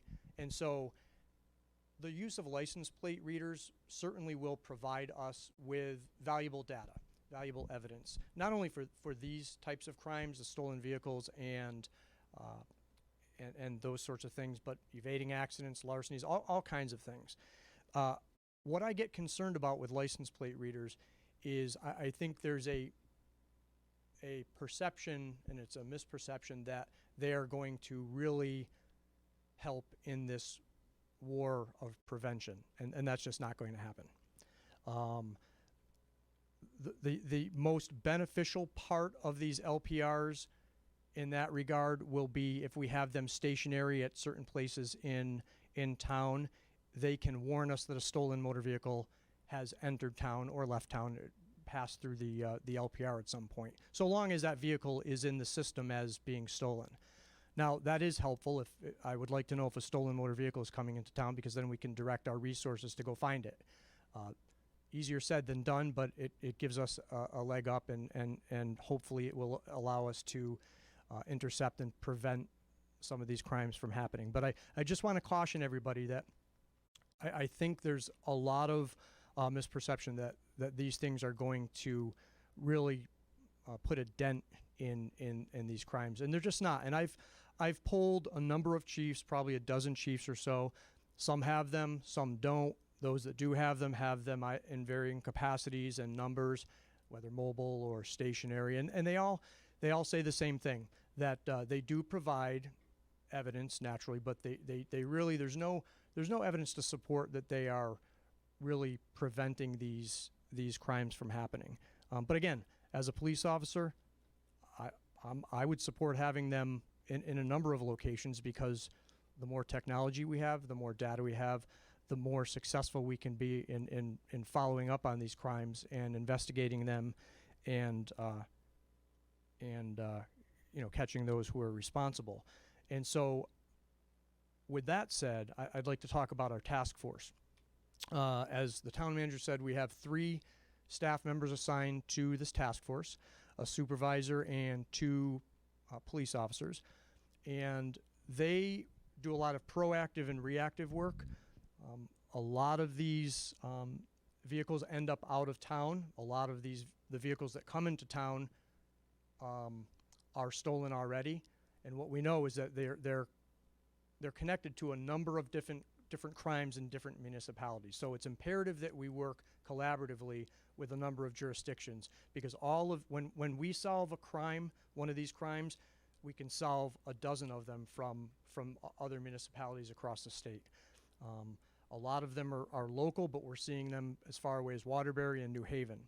So this task force really, I will tell you, they've already made some great headway. They have, with other agencies, recovered a number of stolen cars, guns, made some arrests. I will tell you that those arrests and some of those seizures have made some headway for us in some of the serious crimes that we've seen in Glastonbury. So there's already a very positive, some positive work being done and some headway being made in some of the crimes here in Glastonbury. So, but of course the challenge is the staffing, and as the town manager said, we're talking about that. I've had to borrow these staff members from 3 other units in the police department, so that of course causes those units to suffer. And so we're doing this on a temporary basis to see the effect, to see if the cost benefit is there. And I think it's safe to say that we're going to do the same thing with the license plate readers, and again to see if the cost benefit is there. Officer McGray, as the town manager said, is wonderful. I encourage any of you to reach out to him. He's very knowledgeable. He's very gregarious, and he's absolutely willing to speak to your groups and to speak to you about ideas that you may have that you want to bring forward for us to consider. So as the town manager said, we just purchased probably a dozen more tire deflation devices. Our policy does allow for them to be used. You've probably seen in the news recently some success in their use. I will tell you, it's a lot easier when you're trying to stop cars on the highway because there's not too many places they can go to evade them. It becomes a little more challenging in a town like Glastonbury because the unpredictability of where they're going to go. You have to kind of try to pre-plan for that, and it requires a lot of resources. So basically, if you have a stolen car in a neighborhood, you send a bunch of cars there and you try to guesstimate which way they're going to get out and how they're going to get out, and it's all happening very dynamically and oftentimes at high speeds. And so it can be challenging to do, but we have them. We're outfitting all of our unmarked cars as well with them, so that option is there if the use presents itself. Okay. Okay. Yeah. All right. We do have a public hearing, so what I'd like to ask your question. Go ahead. Chief, with the task force and the multiple towns involved, is it possible to share or have instantly available a database of juveniles who have been stopped? So in other words, every town would put in this information, each town would have access to it? That system doesn't exist right now. But could it? Well, and I'm not a computer guy. We've been advocating for quite some time, as Mr. Carino has said as well. We have a collect database for adults, right? I would imagine it's not an overly complex problem to overcome. We have a system in place for adults. It needs to be, I would imagine, cordoned off to include juveniles. So to answer your question, I think it would probably be easier for the agencies who are collaborating in the task force to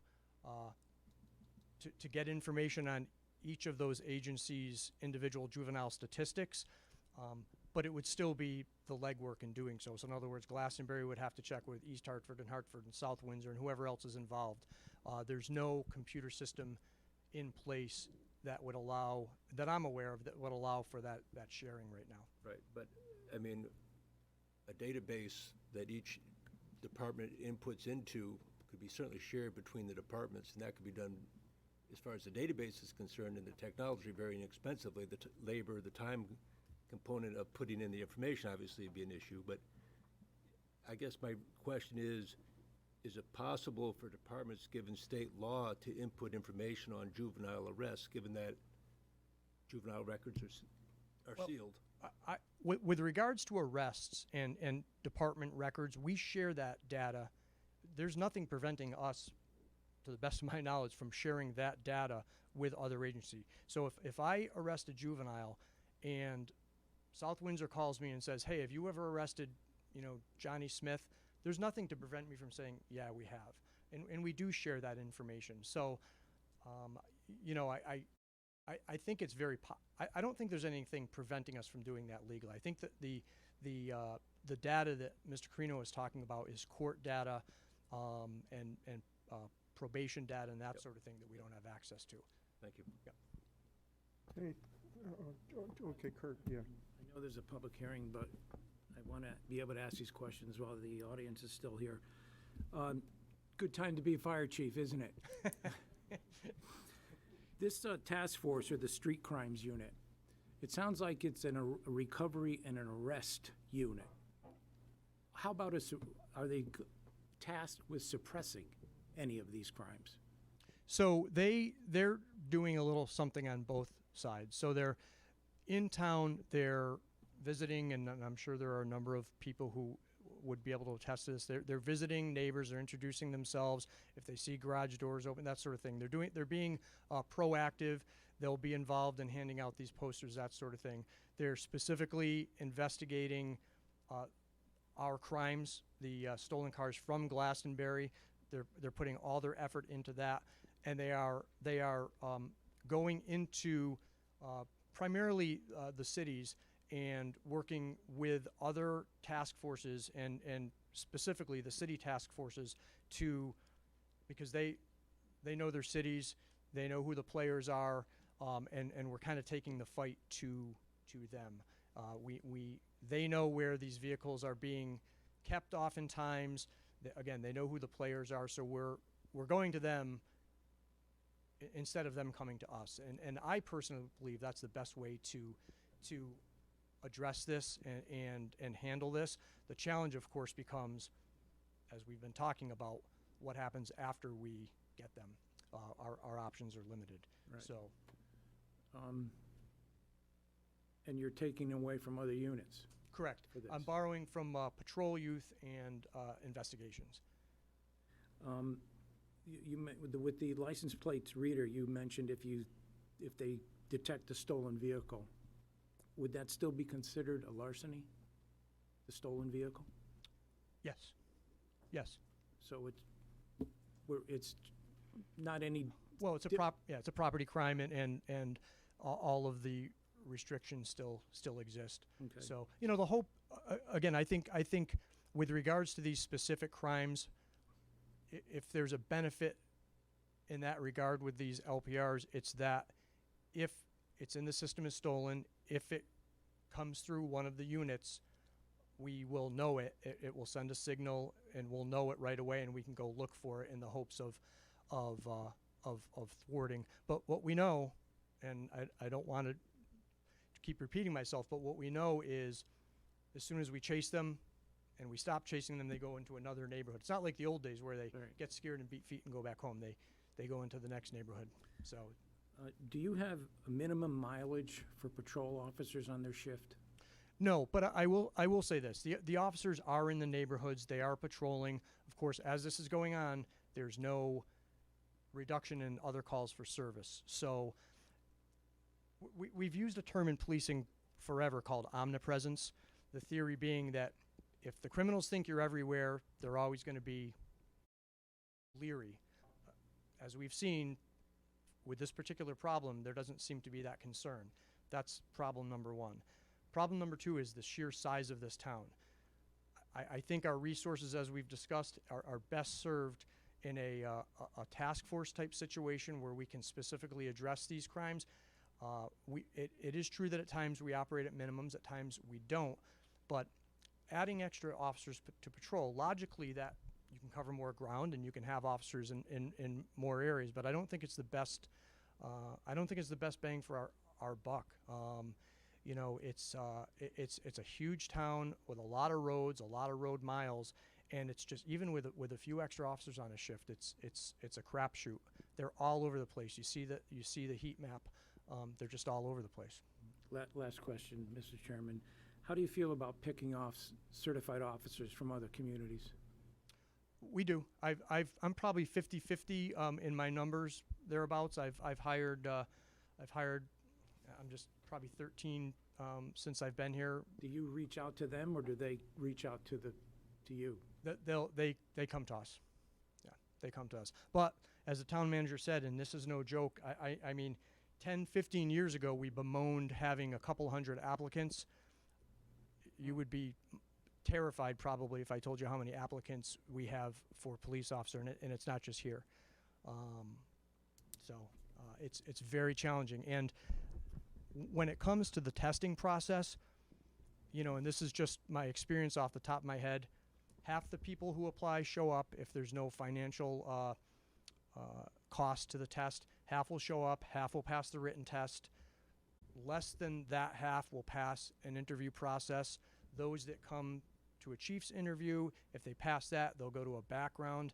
A lot of people are washed in the background. So when you're down to a dozen applicants and 4 people going to a background, it's not looking good. Thank you, Chief. Thank you, Tom. This is an incredibly important issue. I beg the indulgence of those folks at the public hearing. Any other questions from folks on the council? Mr. Nyland? Chief, I don't know if your mic went off there, but it all of a sudden it cut out away from here, and I'm not even sure that ours is on right now. Yeah, they can't hear us on Zoom right now. So. Well, what's your question? Let's move on that way, okay? So, Chief, just 2 things. With the LPRs, I've administered our departments in West Hartford. I'd be happy to share our experiences with you. But more towards the task force, are there overtime considerations that you're running into? Do you need any additional assistance from the council to make that work? And the town manager and I have talked about overtime needs.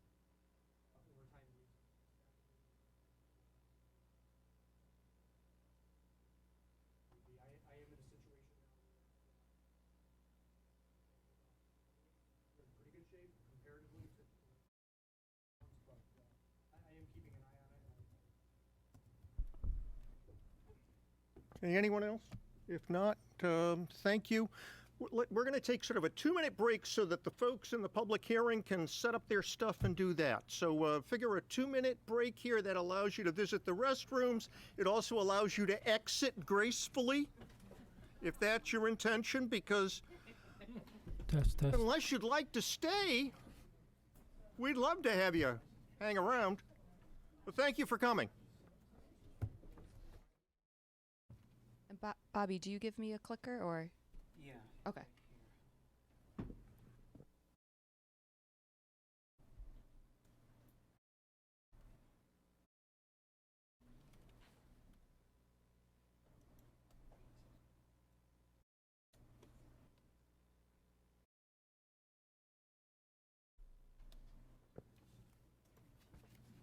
Oh, for the TP&Z members?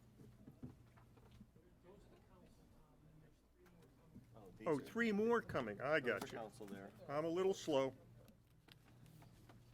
Let me personally deliver it. Thank you. You're welcome very much. Oh, you're without, and you too, sir.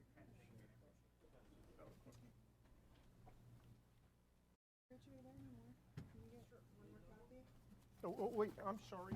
I cheated. Trying to make Kurt's life difficult. Megan, you ready to roll? All right, I'm ready. Okay, for the record, my name is Megan Hope. I'm an attorney with Alter & Pearson here in Glastonbury. I'm here tonight with John Zurich. He's our professional engineer from Megson, Hegel & Friend. And we represent Reggie Jakes. He is the owner, applicant, and proposed developer for the project that we're going to be discussing tonight. The project that we're discussing tonight is Phase 3 of the Wintergreen Glen PAD.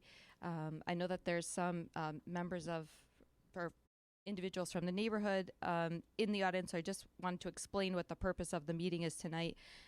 We submitted a preliminary development plan, which is the first step in the PAD process here in Glastonbury. This meeting is, preliminary and non-binding, and the purpose is, from an applicant standpoint, to receive input both from the public and also from TP&Z and town council members. We then take that information and decide if we're going to proceed with filing for a final development plan. We did send notice, as required by the regulation, to abutters within 500 feet of the property. Before you on the screen is a aerial of the proposed lot. It's known as 120 Staples Lane. It's located easterly of Manchester Road.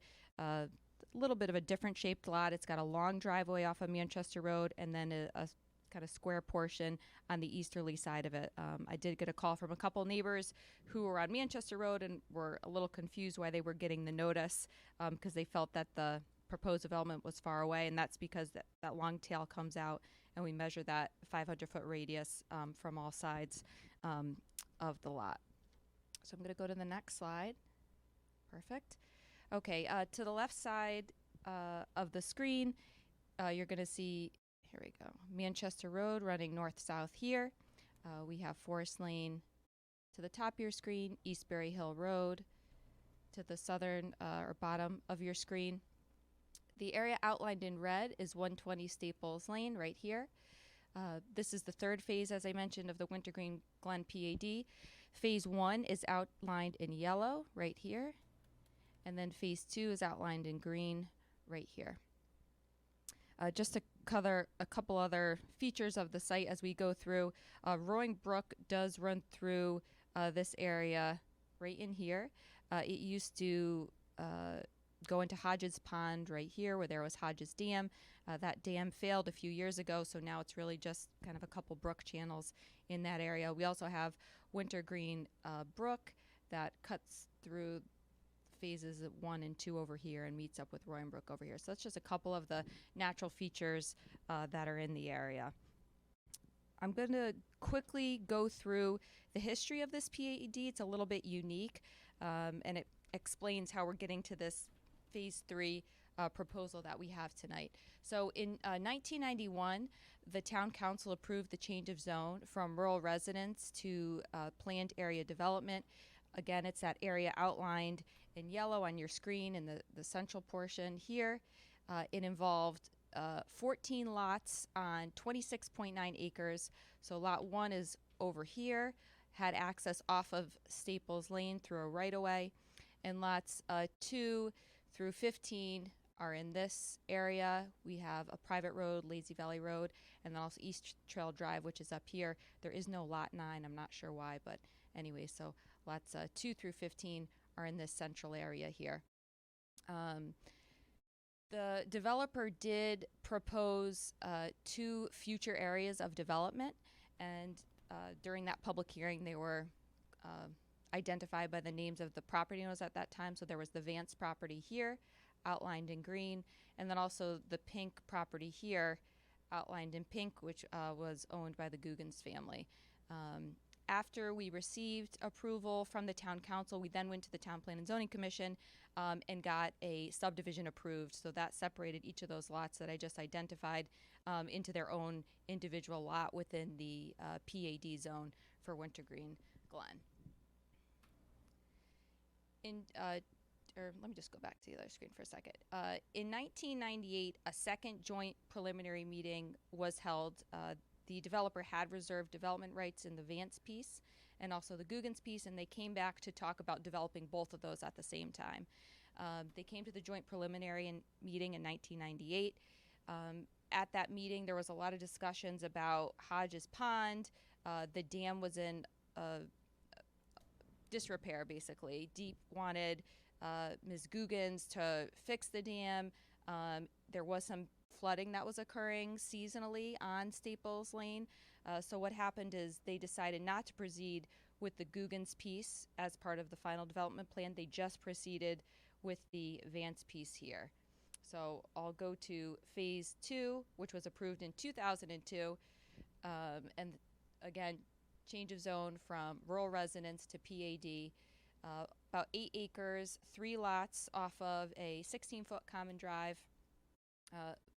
A lot of conservation easements were approved around this area, and those 3 lots went back to TP&Z after town council approval and were subdivided. So in 2016, a portion of the lot that was associated with the formerly owned by the Guggens and then by my client was deeded to the Conscott Land Trust. The dam failed, I think, John and I looked back at some aerial pictures, we think around 2006. So they used to have the pond there. Now it's down to a couple channels and streams. As you can see in the picture on the top corner right, this is where the dam was, and then this is where it broke here. So the flood elevation changed, obviously, because you didn't have the dam raising the flood elevation to the north side of that structure. So that has been a change within the last few years that has affected this property.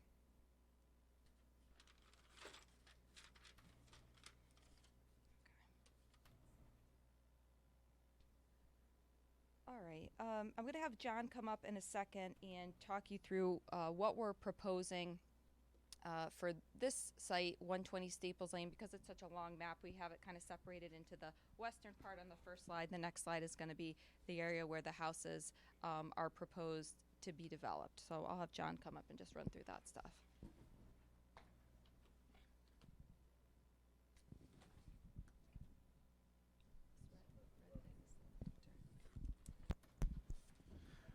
For the record, John Zurich from Megson, Hegel and Friends Civil Engineers. As Megan mentioned, the slide in front of you is the western half of the property. The access is through Staples Lane out to Manchester Road, shown on the left-hand side of the map. Currently, there's an existing driveway which services 2 lots along Staples Lane that have existing houses that are shown on the map, and also the existing house on what was the former Guggen's property. That driveway is currently about 12 to 13 feet wide for the first 700 feet of its length, about to where it services house number 80, and then the remainder of the driveway is approximately 8 to 10 feet wide, going all the way back to the existing house, for a total of 1,800 linear feet of driveway length. Our proposal would be to increase the width of the driveway to a 20-foot wide common drive, and that would provide the width necessary to service the lots. We have 4 new lots proposed, along with the 2 existing, and then the 1 lot that was approved as phase 1 of the PAD. We went back through some of the minutes in the discussions of the prior joint informal, and also some discussions with the informal wetland commission meeting related to this property back in the 90s and 2000s as they proceeded. And there was a discussion related to the flood zone, which at the time that the dam was in place, the flood zone on the upstream side of the dam was up to an elevation, a 100-year flood elevation of approximately 284.1 feet, which equated to, in a 100-year flood event, the water would back up over the driveway in the location where the cross culvert is shown on the map.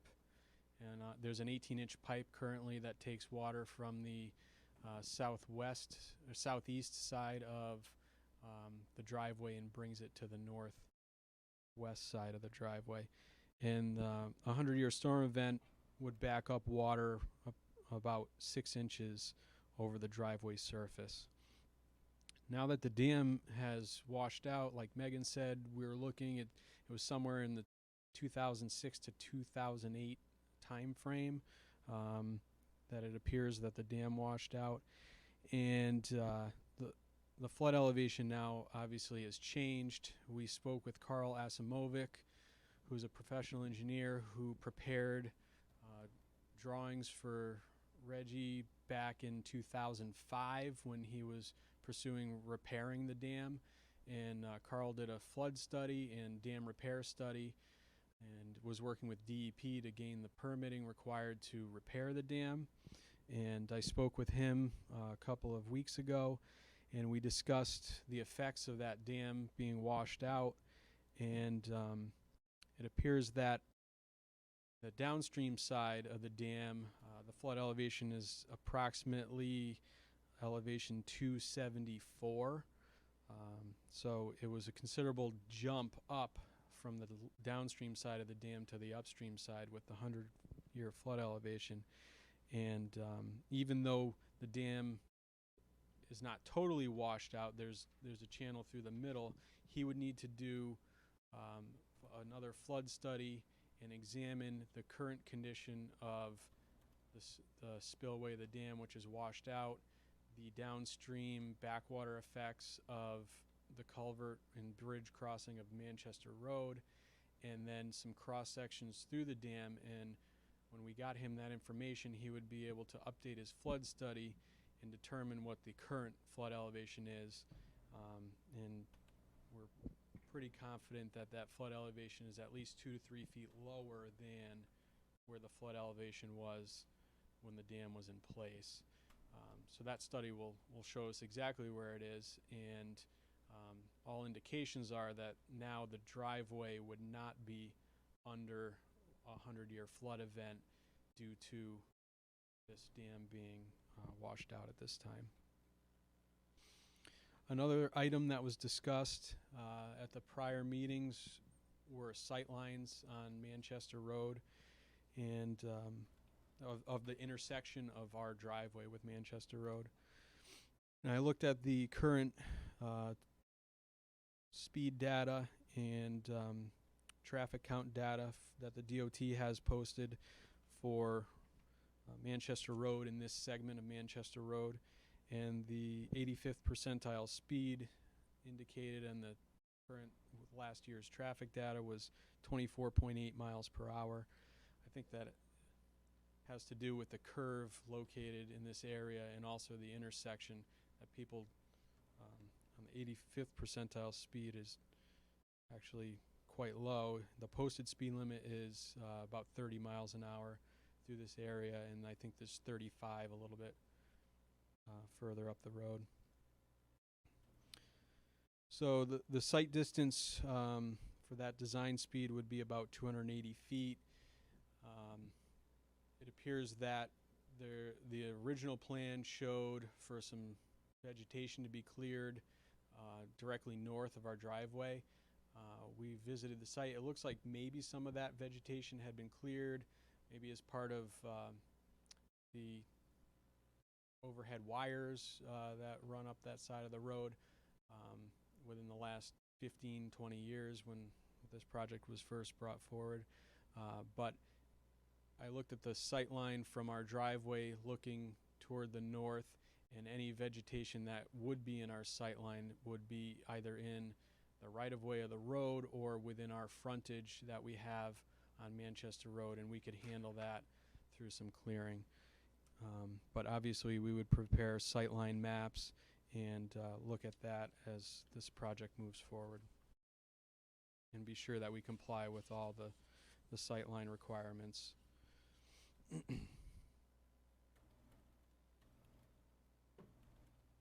I just advanced the slide to the easterly portion of the site, and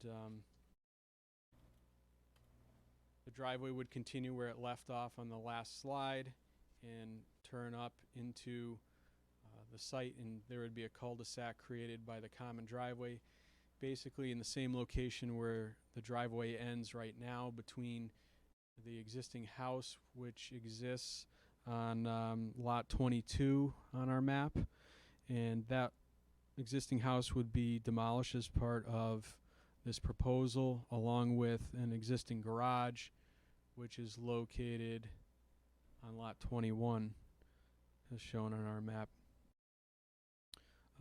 The proposal would be to develop 4 new homes on 9.18 acres of buildable land. That 9.18 acres is slightly less than our total, and that's because I subtracted out the area of wetlands, which we have on the downstream side of the dam. On our frontage part of the property, there's wetlands associated with Roaring Brook, which can't be counted towards the buildable land requirement. Along with the portion of flood zone, I did a worst case scenario and assumed the flood zone still came across the driveway, even though post flood study it most likely won't. And also looked at there are a couple areas of slopes which are greater than 25%, basically along the driveway on the downhill side adjacent to the former pond area. So once I totaled all those areas up, it dropped the buildable count to 9.18 for a total density count of 0.435 units per acre. All the lots are in excess of 80,000 square feet. Our driveway length to the end of the cul-de-sac that's shown on this plan, so right to the southerly edge, is about 1,800 linear feet, basically the same length as the existing driveway, which services the existing house. And there's an additional length that would be servicing lot 19 of about 330 feet from the end of that cul-de-sac to the face of the garage on lot 19 for a maximum length of 2,130 feet. To put that in comparison, Lazy Valley Road, which was approved as the first phase of this proposal, of this PAD, was 1,780 linear feet, so very close to our 1,800. And the total length from the end of that cul-de-sac to the farthest lot was 2,085 linear feet. Another thing that was brought up with the former proposal was the proximity of the lots on the houses on lots 19 and 20. Originally, in the former proposal, they were about 25 feet off the southerly property line, and the adjacent neighboring lots to the south, and we moved those so that they're 50 feet away from the boundary line, and also lot 21 is also more than 50 feet from the property to the west, and that would provide a setback that is similar to the rural residence zone of a 50-foot rear yard setback. We will have on-site wells and septic systems on all the lots. There was extensive soil testing done back in the 90s, in 1996, with the original proposal. When we brought this before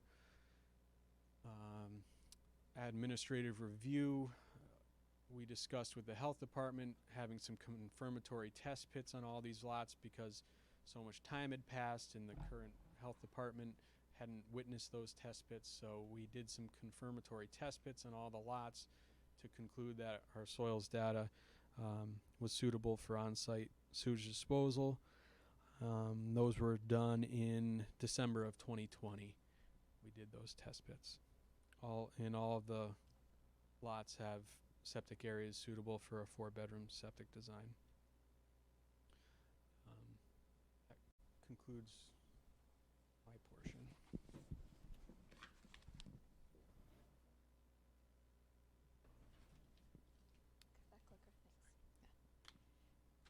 And just a couple things that I wanted to mention.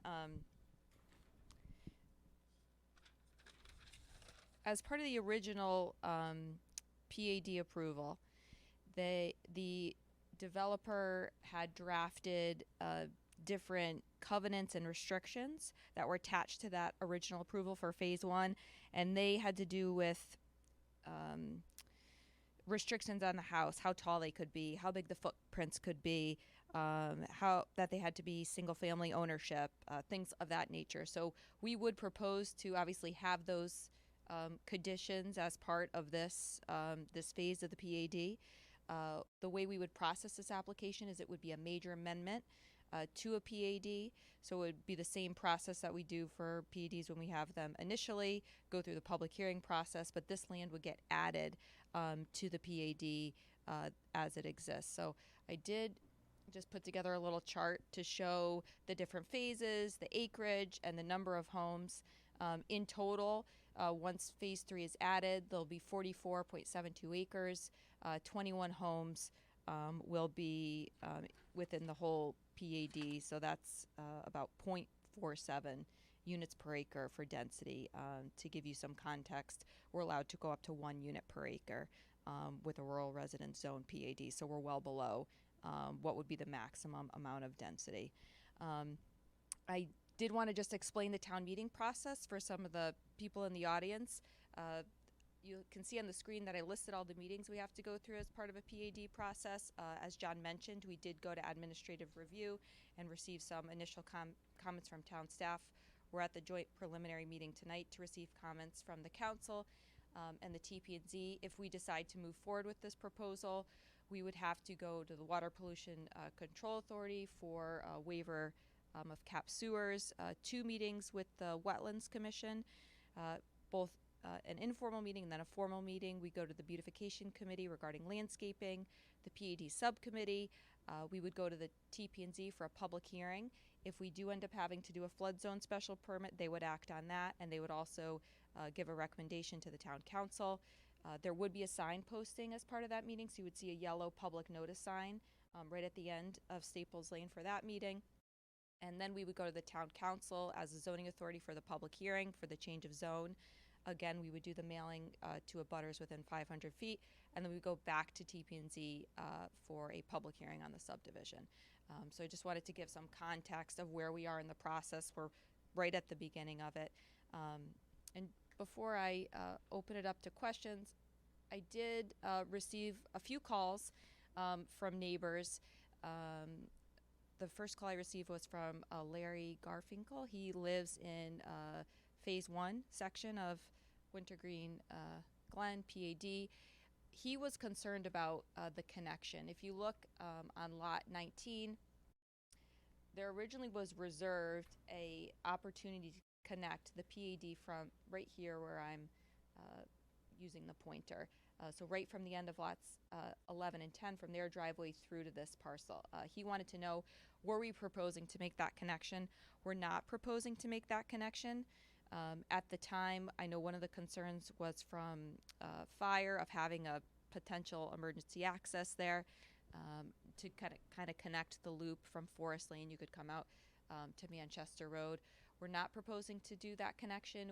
The comments we received from Chris Sibby, the fire marshal at admin review, did not indicate that he wanted that connection at this time. So we aren't proposing a connection. Everyone would have access just out to Staples, or from Staples out to Manchester Road. His second question had to do with how the association would work between the easterly side of the PAD and now this westerly side. They obviously don't have a connecting road. How would snow plowing be separated? My client feels that it would make sense to kind of separate those maintenance things. Again, that's not something that the town council really deals with. That's more of like a private issue, but I did want to be upfront. We think it probably makes sense to have snow plowing, etc., for this part be separate from how the association is dealing with on the other portion of the PAD. So I think with that, we can open it up for questions, and we're happy to answer. Okay, thank you.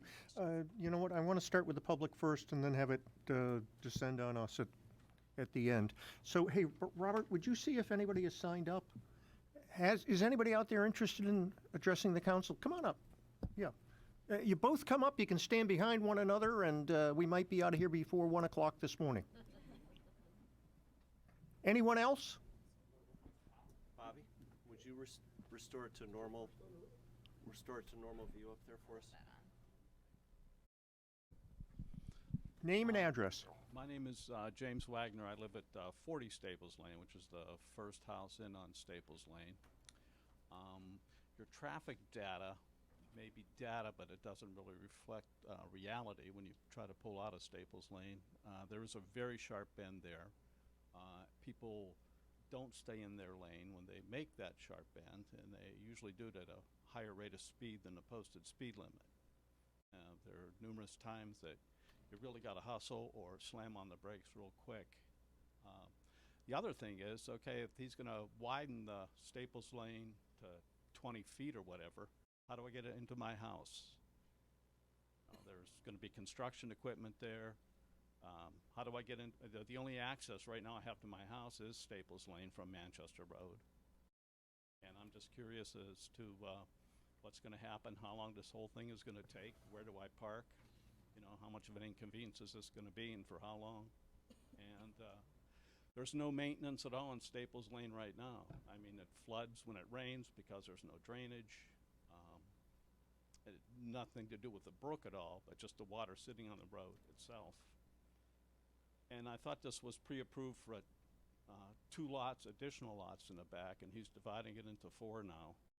He's got the access, if he wanted to Lazy Valley. Why doesn't he just take that? That's pretty much my concerns. Legitimate questions. Yes, sir. Hi. Name and address. My name is William Borden. I live at 80 Staples Lane. I am adjacent to this property. So my concerns are very close to my home.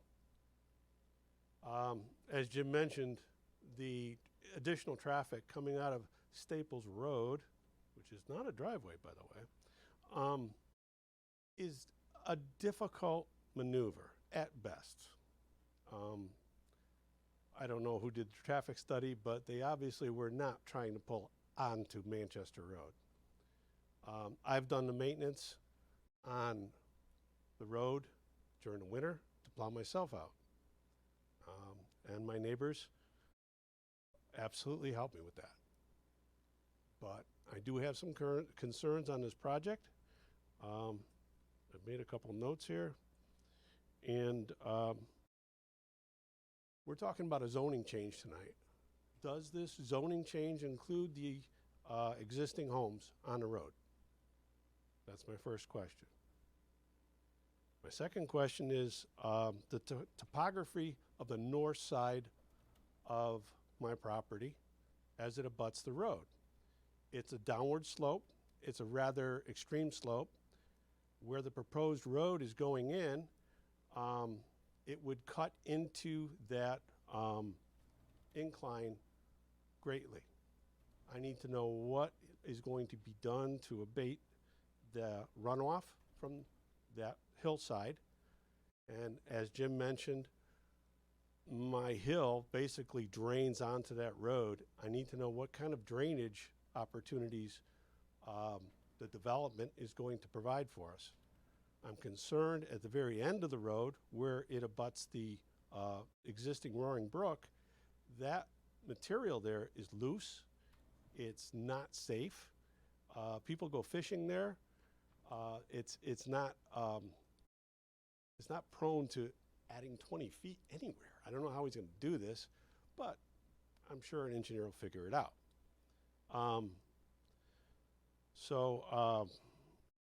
I was wondering if there's any cross-sectional analysis of the road and how it abuts the existing properties, and what this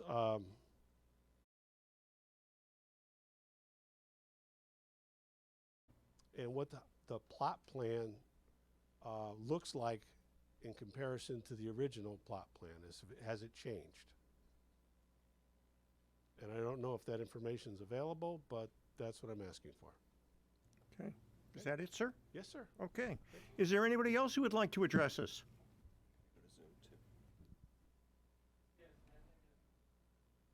All right. Anybody after this gentleman?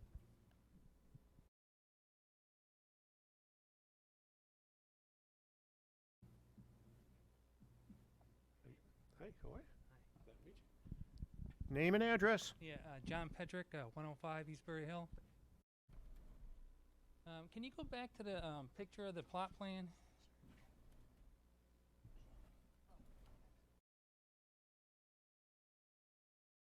That's Miss Carroll.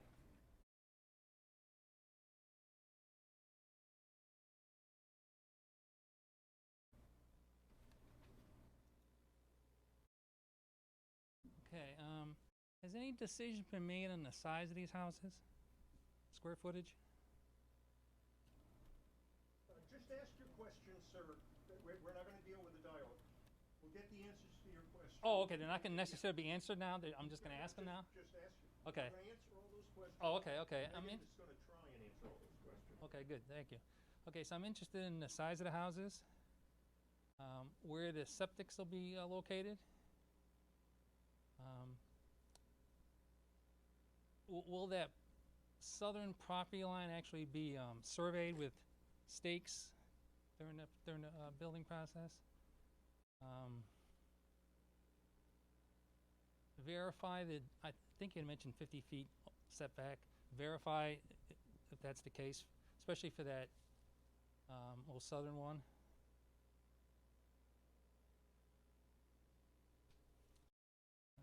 I think that's it.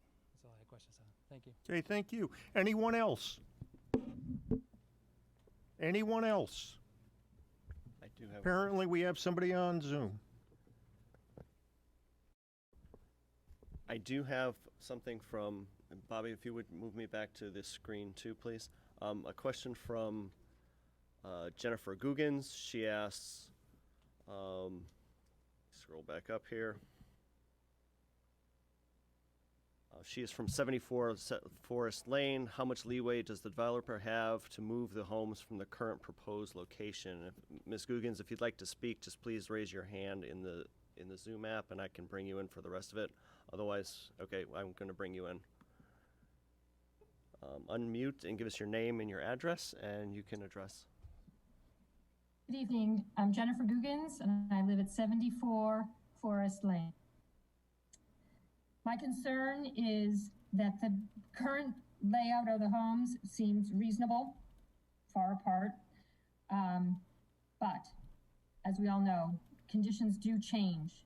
And my concern is that the houses and their associated well and or septic system will come very close to the conservation easements associated with, I guess it would be the north side of the property, which abuts our property at 74 Forest Lane. We live in a very rural area. We like it rural. We don't want to see our neighbors, and we want to keep it that way. So right now, the proposed locations seem reasonable and far away, but I want to understand better how much latitude or leeway does the developer have to move things around, and am I going to be seeing these houses? Thank you. Thank you. If there's anyone else in the Zoom app that would like to address us this evening, please raise your hand. No one else, Mr. Chairman. Okay, again, I'll ask for the final time. Anyone from the audience? Megan, you want to try the first set of questions, and then we'll get to the council and to the TP&Z and have them ask their questions.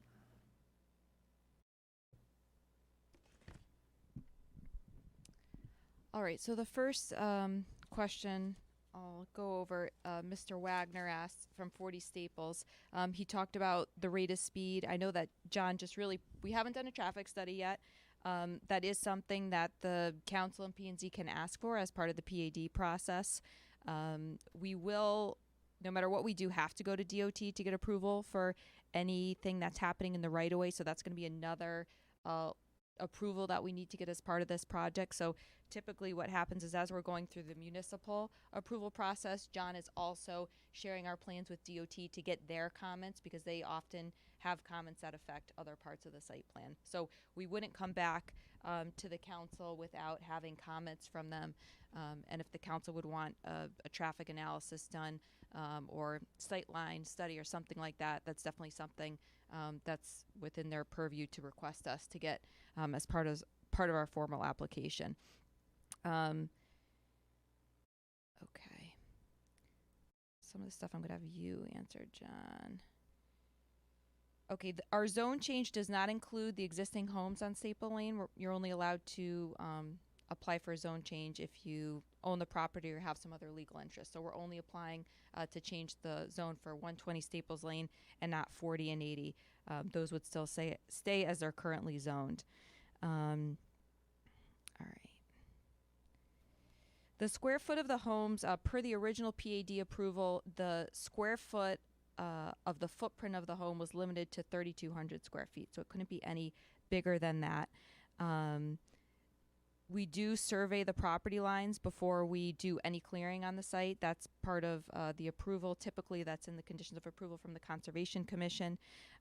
Regarding verifying the setbacks, one of the aspects of the PAD approval that they'll put in as a conditional approval is that we have to submit plot plans and as-built once we build the houses. So before you can get your CO, before you get your building permit or your CO, you're submitting plans to the building department to confirm that what you're proposing matches what was approved, and then also what you built is what you showed on the building permit plan.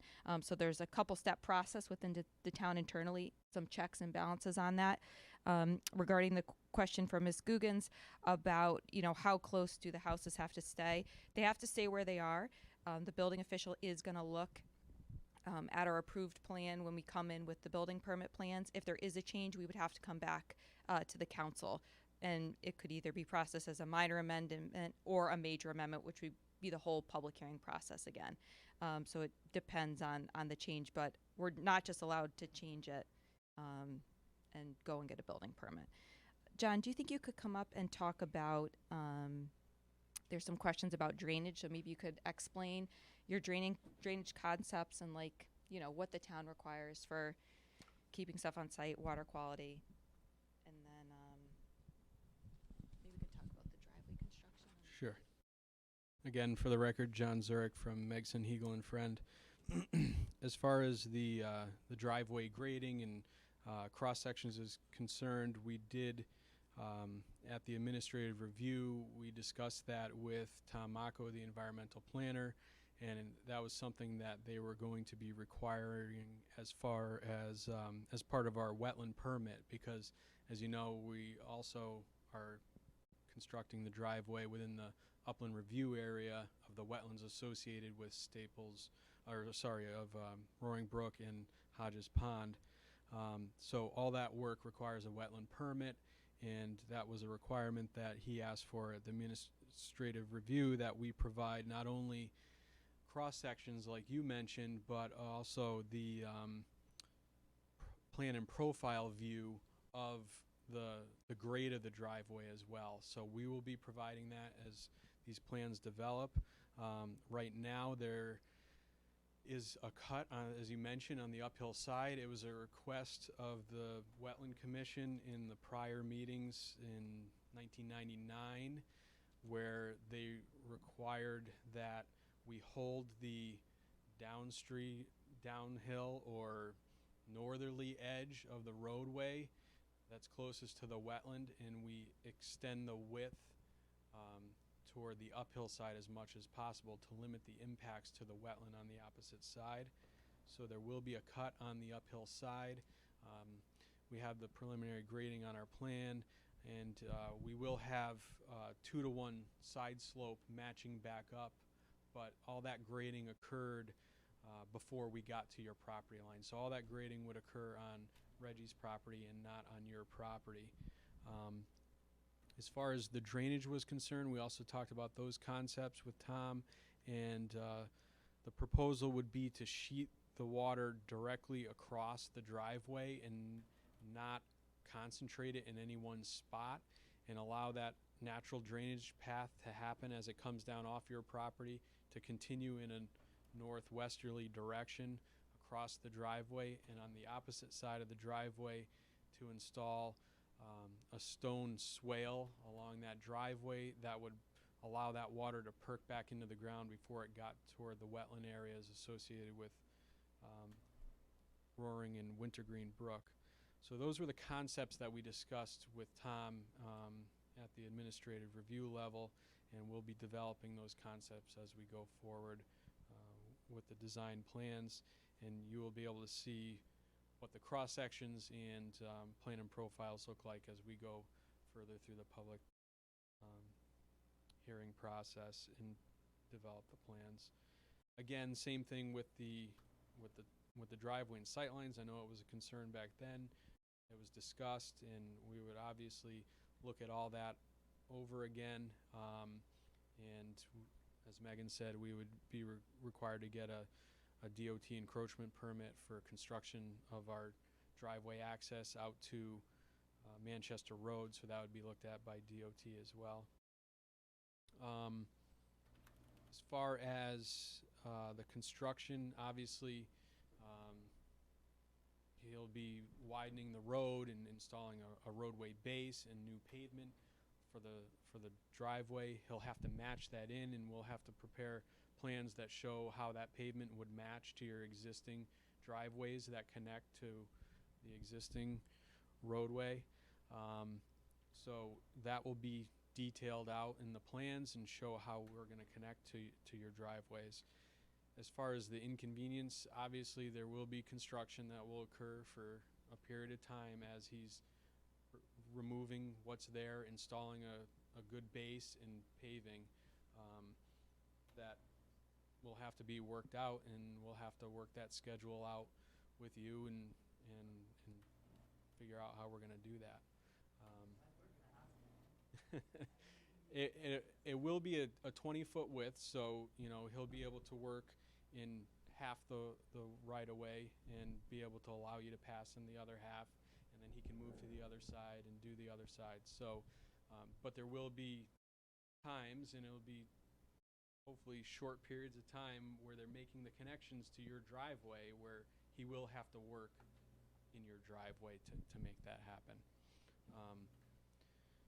And there's also a driveway culvert in between your two properties with an 18-inch pipe, and we would upgrade that pipe to a larger size to make sure that the backup of water that might happen there now, I believe that culvert's probably undersized for the amount of water that comes through there. I don't know if you ever see it backing up, but the preliminary calculations I did showed it needs to be bumped up in size. So we'll be replacing that culvert too as part of this project. And obviously there'll be a day when that old one will be removed, a new culvert put in, and then covered over so you can get in and out. And that'll all be part of the project that we have to work out and work out the schedule with you.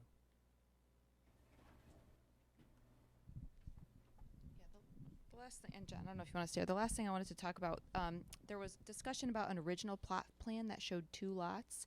John and I were looking at some of the old plans, or he was, from the Megson-Hegel files, but I thought all the plans we had 4 lots. And I can, so anyways, I just wanted to put that out. I'm not aware of a plan that had two lots on it. There was actually the first iteration of the plan on file actually had 8 lots. So originally phase 2 Wintergreen Glen born here.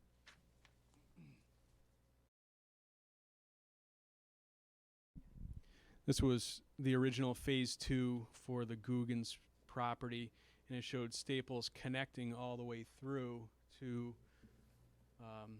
Lazy Valley, and there would be the existing house that was going to remain at that time, and then 7 new lots. So there were 8 lots total proposed on this piece when it first came in as a PAD in the late 90s.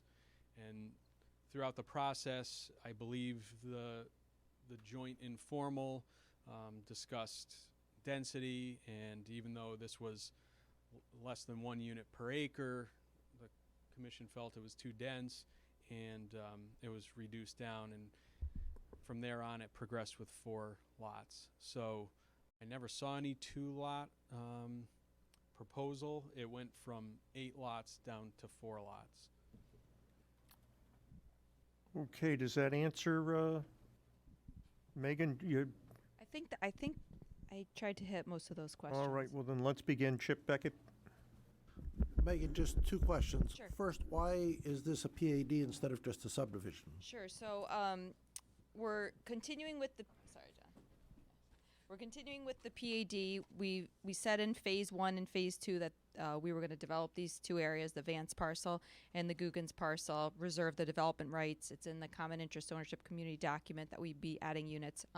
We can't subdivide this property as it is because it's too far back from Manchester Road, so it exceeds the maximum distance for a rear lot. So that's why. Just curious. Yep. Because of the density wasn't that high. I took a ride up there tonight on the way here, and after Hurricane Isaias, I've had a few calls from people up on Diamond Lake that wanted to connect 2 roads that stubbed towards each other but were disconnected. I mean, they're very anxious to have those connected. And I think of all the other places where trees came down in wires and were extended period of time. I think with whether or not you believe in climate change or, more severe weather, I think it would be a mistake not to connect Lazy Lane, at least as a dirt road, where people could have emergency access. Because we certainly heard from people, they didn't have power, they didn't have oxygen for their oxygen machines, they couldn't get their medicine, they needed to evacuate, and you couldn't get out.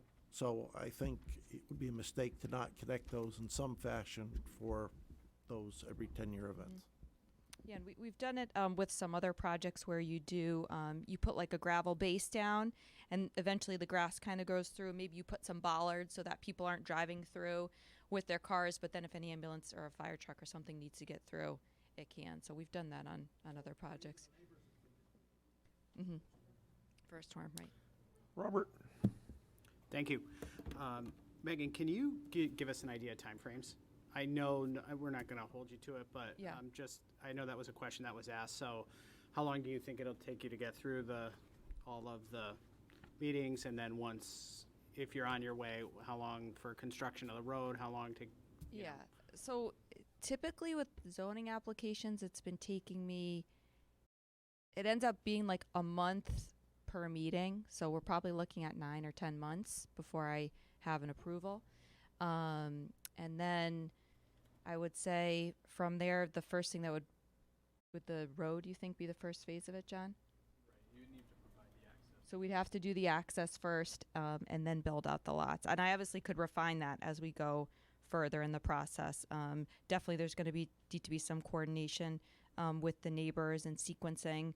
I think definitely having the area staked out in the field would help. I think there's more room than appears, just because of the brush and et cetera in that area.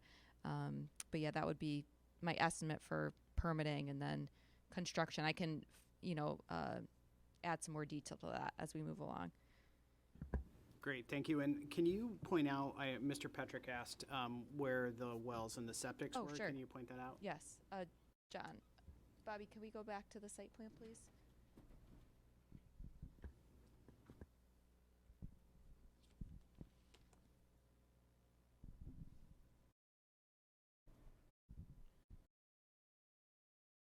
Okay, I'll start with lot number 19. The house location is shown in red. Septic is down gradient of that. This slopes towards the north as you're looking at the map. So the septic area for lot 19 is in this location, and the well is up gradient of that in the location where my pointer is here. On lot 20, the house is located in red. The septic area is down gradient and off to the side, as shown on the map, and the well is opposite on the other side of the house in this location. Those are the 75-foot well radiuses that are required per the health code. That's what that big arc is around the well. On lot 21, house is shown in red. The well is shown in this location, and the septic is down gradient in this area. And lot 22, the house is proposed basically where the existing house is. The septic would be down gradient and towards the back, and the well up in front.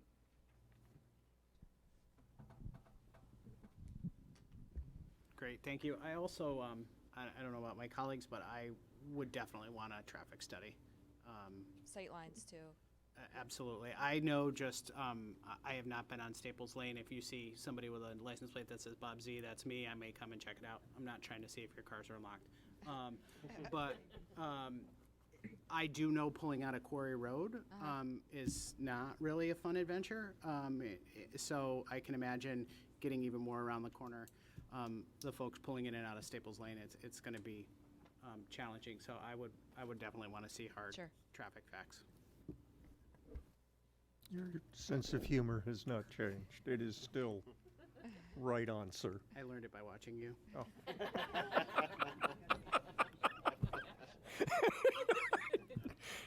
You can't make this up.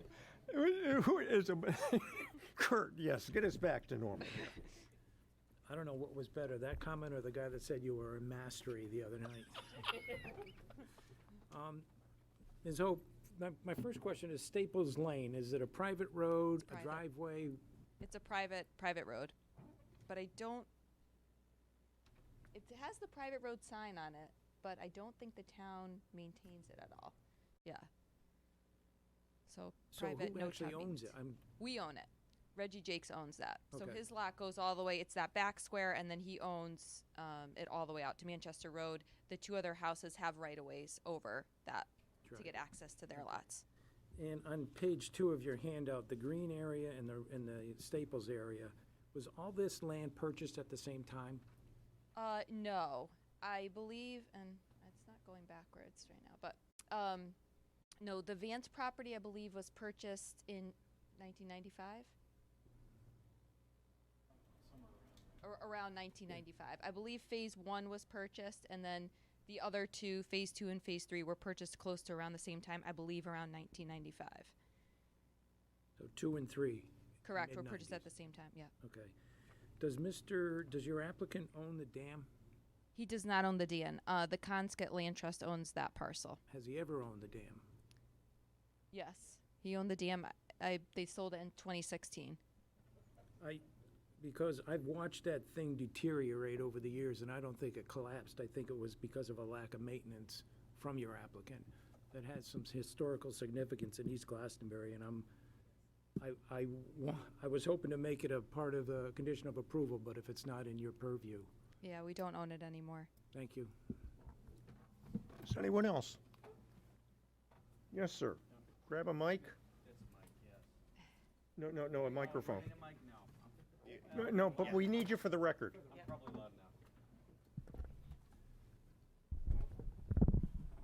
So Megan, my question is, very simple question. How long is the common drive?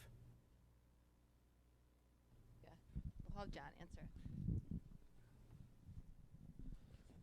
The common driveway to the end of the cul-de-sac was 1,800 feet, and then to the farthest lot was 2,130. And then just the other question. All the other lots in phase 1 and phase 2, they're all by septic? They all have septic, right? Okay. Yeah, that's all. Thank you. Is that it? Okay. Anyone else? Yes, sir. Mr. Osgood. Mine's actually more of a zoning question. Do we have any timeline in our regulations regarding pad approvals and time to develop? You know that? I believe if you look at the regulations, there is a section about phasing and putting timeframes on phasing. There was not one put on phase 1 or phase 2, but that is part of your subdivision or PAD regulations, rather, is that the council can. Say that if you do a multi-phase project with timelines on it. The council can put timelines on it. Can, yeah. Is there any general picture requirement in a PAD for build-up?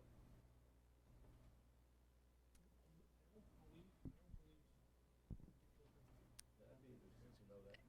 The other question I Right. have is, Yeah. you said that the two other parcels, the second and third parcels, were they purchased by the same person when they were purchased? Yes, phase 2 and phase 3 were both purchased by Mr. Jakes. Yep. Do you want to say And that? not necessarily applying to this, but what would happen if somebody came in and bought a parcel next to a pad and say, I'm gonna build this parcel as a pad? And it was less than 10 acres, I guess, could they do that potentially? Can you add a lot to a pad that's not already, identified as part of the pad? I think you could. The PAD regulation says that you need to have in the rural residence zone, you need a minimum of 20 acres for a pad in this zone. So if you already had the 20 acres and you were adding more to it, if the lot was contiguous, then yes, I think you could do it. I'm not sure why somebody would, necessarily want to go through the, 9 months it takes to add your lot. Yes, if they wanted, right, if they had a piece, if they just had a single family lot, would it make sense? Probably not. If you had something bigger, it might. But yeah, you need to have contiguous tracks in the PAD. So I guess potentially other lots could join it. Yeah, John. I think part of the difference with this piece was it was always intended that it would be developed as part of this PAD from the first phase.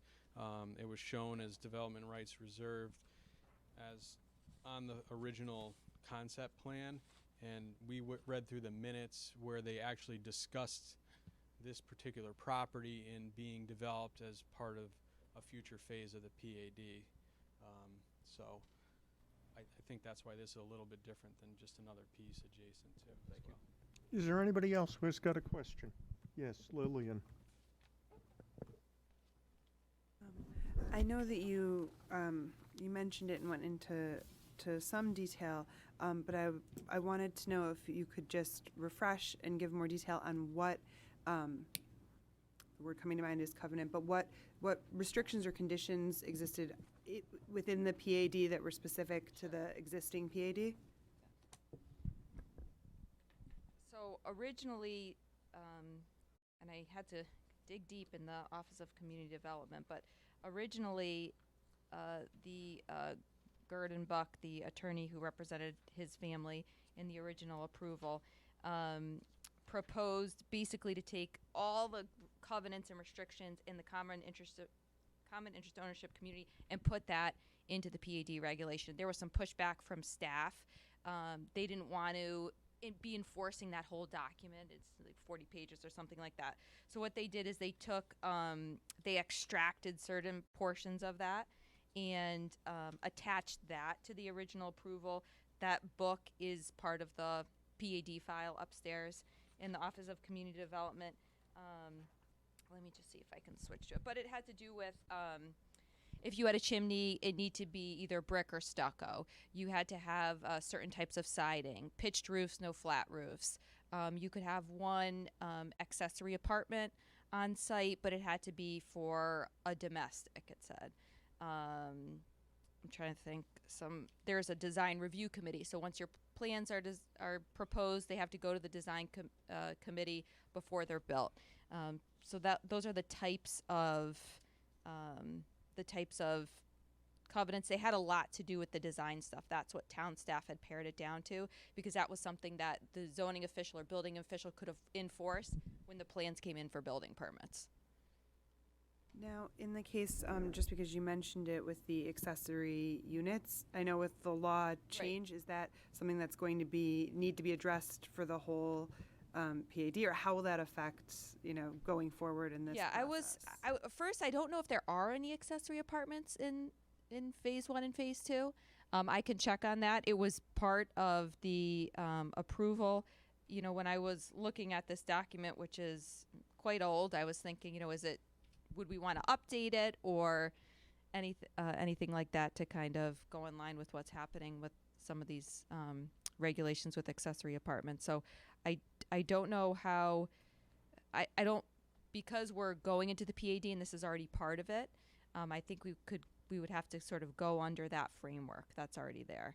I guess if the council had some specific issues with those covenants or restrictions, we could talk about that. I think it's up, you were the ones who put it on in the first place, and you would have the authority to change some of that if you didn't feel it was appropriate anymore or outdated or something like that. So I guess maybe this is a question, is it appropriate, Richard, to ask a question of you, whether that's, given the state law, whether that's something that we could authorize to have a covenant like that?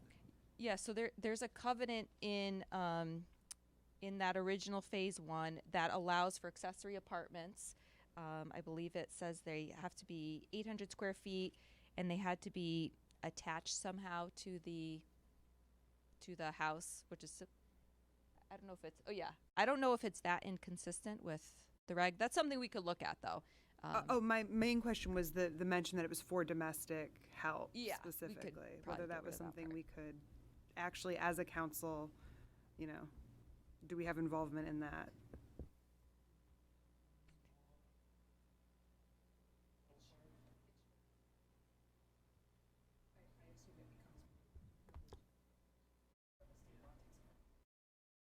Lillian, are you still? Oh, I think my question was just answered by what Rebecca said to Richard, but maybe, I don't know if we're supposed to repeat that, but there's changes in state law that'll be incorporated into the regulations that take away it has to be attached. The accessory goes away, the size requirement, the relationship, all of those items go away the change in state law that'll be promulgated in the regulations.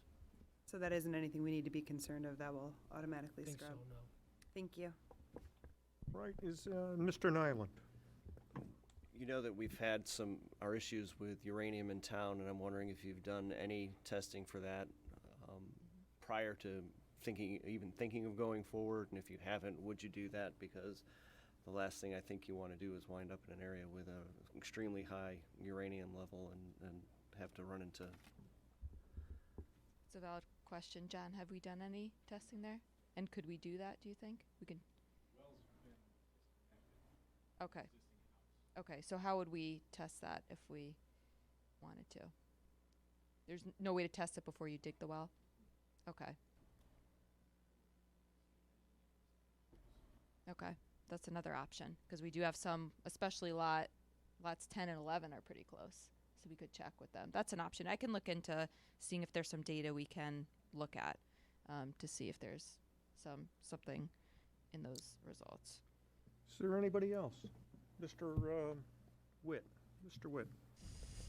Yeah, I just want to echo what Chip's mentioned. I do think that the program of the original pad, which showed the extension of, I'm not sure the name of the road, but connecting through to this parcel is a good one for emergency purposes, particularly if you think that we have subdivision regulations with the 1,800-foot limit for a reason. So I do think that that should be shown as and improved as an emergency access in some form or fashion. Okay. Is that it? That's it. Anybody else? Yeah, I want to follow up on that. Sure, Kurt. Why did the fire marshal say no to what Mr. Osgood just asked? I don't believe he necessarily said no. He said he wasn't going to require it. Right. Okay, thank you. Anyone else? I'm not seeing anyone else. I guess that does it. And So- just, I know there's some members of the public, if you have questions moving forward, you can definitely contact the Office of Community Development and they can forward questions to myself or John. I know ever since COVID, there's a lot more options for participating in these meetings. So, you're always welcome to come and get comments through to town staff, and we'll definitely try and address them or answer any questions. So, All right, thank you, Thank and you. thank you for your patience. It's been a long night for you, and we understand that. All right, next, we got a public hearing and action. Now, Richard, is this the Wells Street one, the one that you're still, that we're going to continue after we do this? What my suggestion would be is for both the American Legion and Wells Street, To we would like, continue? I just, Yeah, on okay. both of them, I'd like to complete the due diligence. Yeah, all right. Okay, so why don't we start with you, Richard? We won't even put a motion on the floor. Let me ask, would you like me to put the map up, or go with the map you have? Map we have. Okay.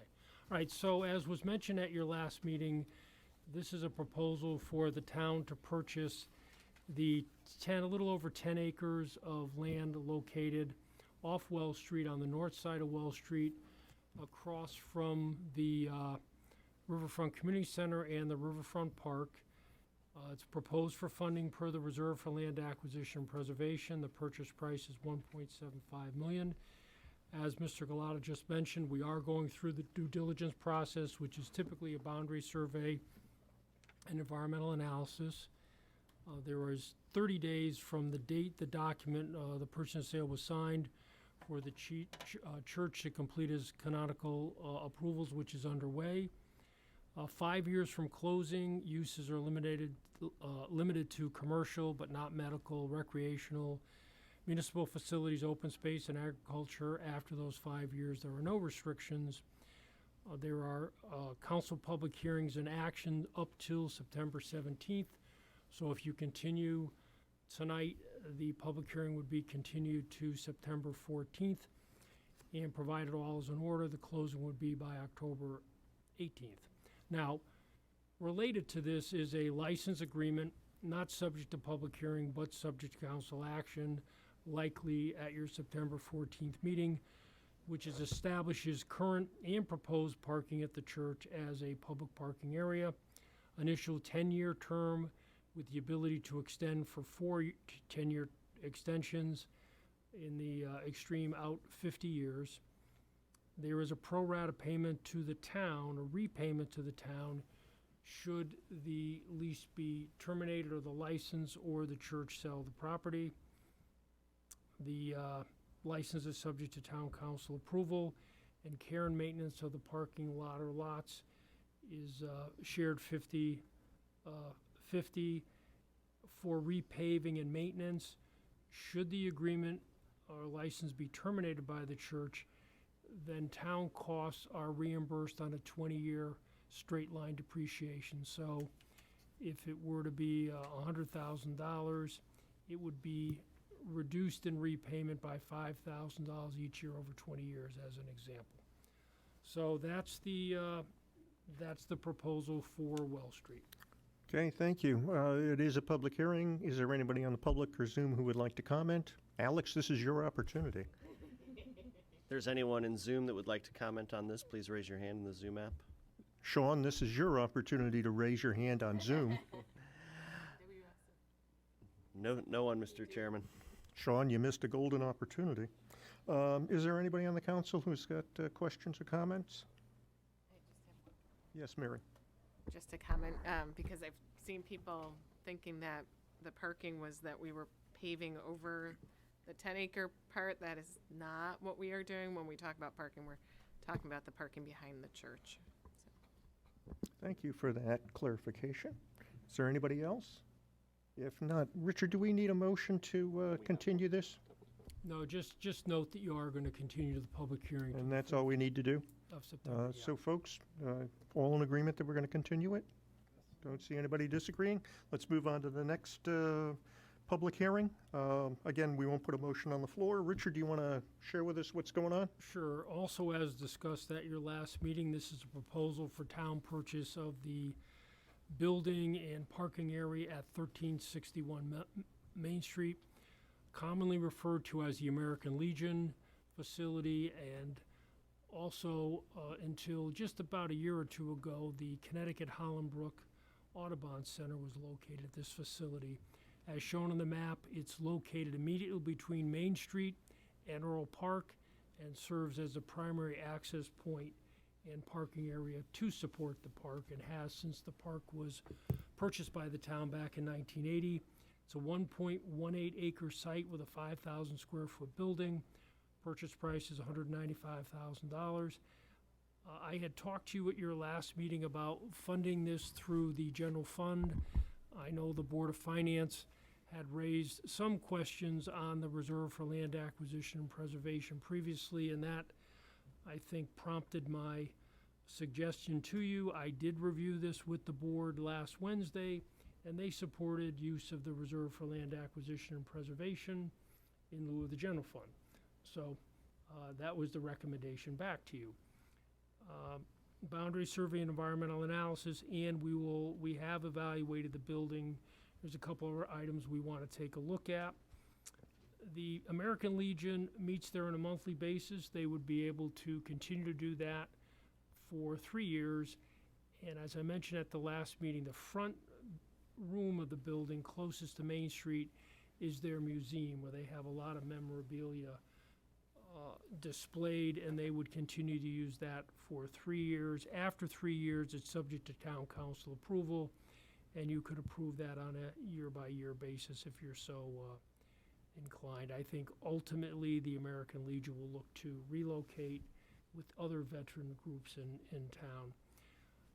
Same as Well Street, council public hearing and action by September 17th, closing by October 22nd. So I would ask if you would continue this to the 14th so we can continue a few more due diligence items. Okay, this is a public hearing. Alex, no, I guess you don't want to. If anyone on Zoom has questions, I do have one, Mr. Chairman. Yep. Joe Muro, if you would make sure you're unmuted, give us your name and address, and you have 5 minutes. Hi, this is Joe Muro, 151 Riverview Road. First, I just want to say I support this purchase. I think it'll be great and give the town access to Earl Park for the future. But I guess two items. One is it would be nice if the town could ultimately pave the parking lot. I know in the winter it kind of gets muddy. It's hard to know exact parking spots. I think that'd be good for access to Earl Park. And then also in the fall, the old cider mill obviously gets extremely busy. Now that we have these awesome sidewalks, it would be great for an extra lot for people that don't want to get all the way down to the cider mill. I'm fortunate living nearby. I can actually just walk to it, but I know for others, the traffic is pretty crazy there, and there's accidents and stuff. So it might just, again, allow something that's pretty close for others. So something to think about. And then, maybe when the 3 years are up, in terms of the building, just my personal preference, would be nice if we could get something similar to the Audubon Society that was there, or something akin to like the Lutz Museum in Manchester, something for kids to, go to learn about nature, given Earl Park is there. Obviously, I used to like seeing the Audubon Society there, but, something of that nature, if the town, again, I don't know exactly what we'll be able to do, but, putting something like that in that facility would be great. So just my comments. But overall, I really like the purchase. Thank you. Thank you very much. And Mr. Chairman, the only other non-media person left is my wife, and she has assured me she has no questions. Okay. I have, Yes. for clarification on the funding, they want to use the bonding authorization and not pay cash for this.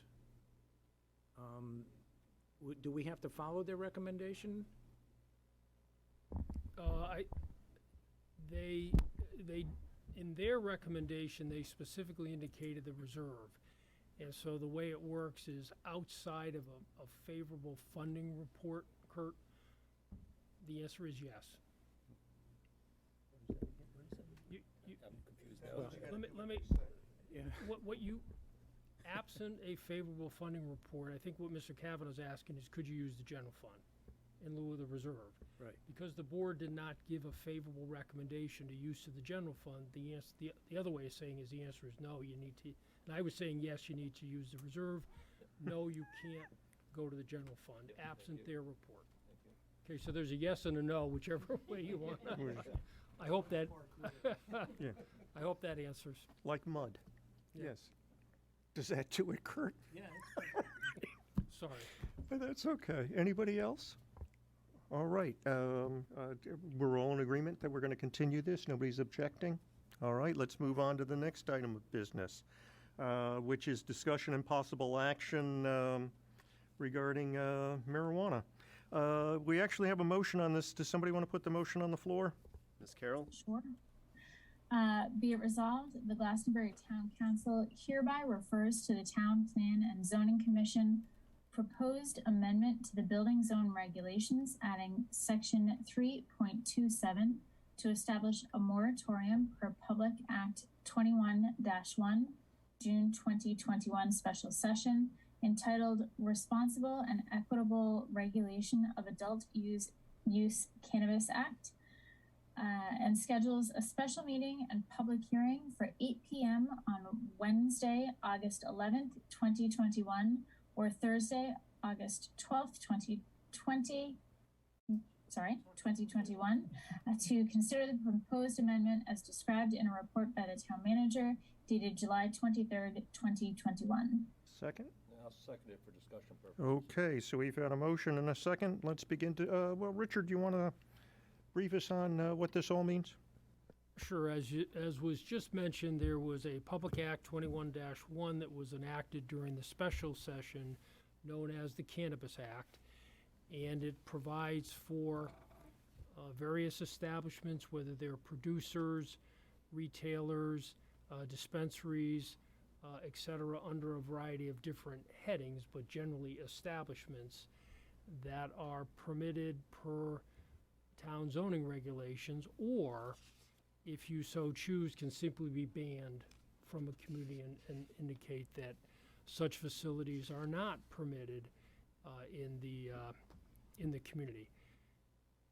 because there are regulations to be promulgated, and the thought was it will take some time to fully understand those regulations, it could very well be that in the next legislative session in '22 there are further amendments. The thought was to establish a moratorium. The way it's drafted now, it's for 18 months, and as you know, a moratorium has to have a specific purpose, in this case to review and enact or amend regulations, and two, for a specific time frame. And the thought was, given the need for the Department of Consumer Protection and other entities to develop regulations, and the potential for additional amendments in the next legislative session, to go out up to 18 months. And that doesn't mean you have to go 18 months, but the moratorium would be in place for 18 months, which is a timeout. You have the ability to have a deliberate, thoughtful review of the regulations, perhaps hold public hearings, which you would need to if you amend the regulations, and then decide how Glastonbury's regulations are going to be amended for these types of establishments. So it's a timeout. I know some other communities have either enacted or they're considering. And I picked 18 months for the reasons I just mentioned. You could certainly seek input from the Town Plan and Zoning Commission. You would seek input perhaps from others, hold public hearings, however you wanted to go about it. The reason for the the special meeting, and it would either be based on your schedule if you want to go forward, it would be either be on Wednesday, August 11th, or Thursday, August 12th. You would need to determine tonight, is that any amendment is effective 15 days after publication. So if you had the hearing in mid-August, it would not be effective until around September 1st. If you wait until September 14th, then it would not be effective until early October. And in talking about this at the agenda setting meeting, the thought was to do it sooner rather than later. Okay, thank you. Discussion. We'll start with Mr. Osgood. I read an article in the paper today, which I forwarded to some of my colleagues, which says the state will not accept applications for any of these facilities until the end of September. Richard just mentioned that we could stay with our regular agenda for September meetings and have it be effective as of September 1. So I see no reason to have a special meeting for this issue alone, given the state's current timelines. I'd also say that the purpose of a moratorium is to review your ordinances. If we can't review our ordinances in this issue, which is basically for a retail establishment or actually for a growing facility, within, say, 6 months versus 18, I think we have an issue. So I have no problem with having a moratorium for 6 months to look at how our ordinance would deal with, how our ordinances deal with this issue. But I just think 18 is excessive, and I don't believe that, given the state's timeline for their ability to, where they can actually accept a permit, that we need to rush this and do it in August. I think September time frame with our regular scheduled meeting is fine. Lillian, I think your hand was up next. Yes, I would be perfectly and very happy to show up for a special meeting in August to move forward with a moratorium. I think that it would be very in keeping with how Glastonbury typically handles zoning, to try to address questions as they arise in as efficient and timely a manner as possible. Additionally, I believe that 18 months is reasonable for a moratorium, length of moratorium. In my short experience of 2 years on this council, I have seen building zone regulation review that took years as a process before it came before council. So I think that, and nothing says that we would need to take 18 months. You know, if a review took 6 months, council could take action in 6 months. The moratorium doesn't bar that. However, I think in Glastonbury, when we are dealing with questions of development, we seek to handle those in a really educated and deliberative manner. And when we do not do that, we definitely hear about it from our neighbors. So I would like to allow ourselves to have adequate time, both to review the regulations and to review what may come in the next session out of Hartford, because we know they like to throw curveballs. Okay, thank you. Mr. Nyland. Thank you, Mr. Chairman. I'm very interested in hearing from the public on this. If Mr. Osgood is correct, I could support September 1st. However, I think the special meeting, as much as I might prefer September 1st, might make more sense because this could be a very long meeting, and trying to incorporate it into a regular council meeting. You can see where we are at tonight already, and we still have much more on our agenda. A special meeting might be wise, although I do want to give everyone the chance to come out and be able to talk, and with people on vacation and such. I don't know. It's August might be a little tough, but we do have to do something. We have to do it soon, and I agree with Ms. Tansky on the 18 months. I'd be willing to do the 12 with the option to extend to 18 too, but I think 18 is fine. And, you know, with this moratorium, we get one chance to do it right, and one chance only. So if we do wind up allowing facilities in town, I want to make sure that we are very, very thoughtful about what we do. And if we don't, then I understand that too. Okay, Mary? Deb had her hand up first. Oh, yeah, okay. Go ahead, talk to her. Call her up. Tom, you have to call her. You have to, she can't hear me. Oh, okay. Ms. Carroll? No, I can hear you, Mary. I was just being super polite and waiting for Tom to call on me officially. So, I would prefer a special meeting. Although I do share Larry's concerns that in August folks might not be around, but I worry that this is something that could sort of get lost in the scope of a regular council meeting. I certainly wish that Councilman Osgood had actually sent that article to all of us so we'd have the same information. But, you know, given the time and attention that we spend on issues like this, I think a special meeting is appropriate. I think 18 months is appropriate. We can dial it back if we need to. So I echo the comments of both Lillian and Larry, and would like to see a special meeting, whether it's August or early September, but separate from a regular council meeting. Is that it? All right. Mary, now? You feel good? I do. All I right, just feel good. bad because I don't want her to be missed. I would echo a lot of what Ms. Tansky said in her comments. I would hate to push this off to September because I imagine that's going to be a fairly busy meeting. And it's also when a lot of people are heading back into school, and that kind of takes over your life when that's happening. So I have no problem with a public meeting in August. I'll clear my calendar for that, even though my in-laws, it might be a good thing, are in town. So it might be nice to get out of the house a little bit during that time. But I think 18 months, we could, like Lillian had said, we can always dial it back if we need. But this is definitely something I think we want to go through thoughtfully. So. Okay, first of all, guys, just because it's 18 months doesn't mean you have to take 18 months. Okay, number one. Number two, we spent a lot of time today talking about a concern and a worry that this community has.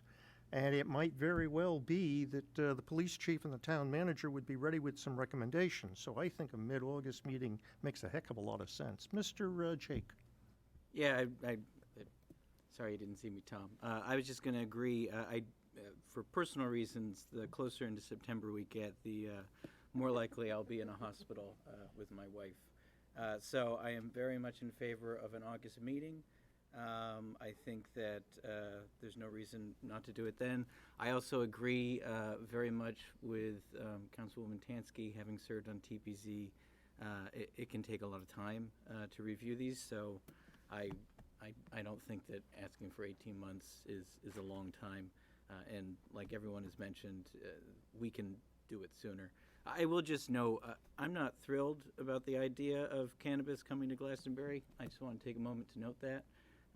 But I'm sure we'll have that discussion in the future. Mr. Beckett?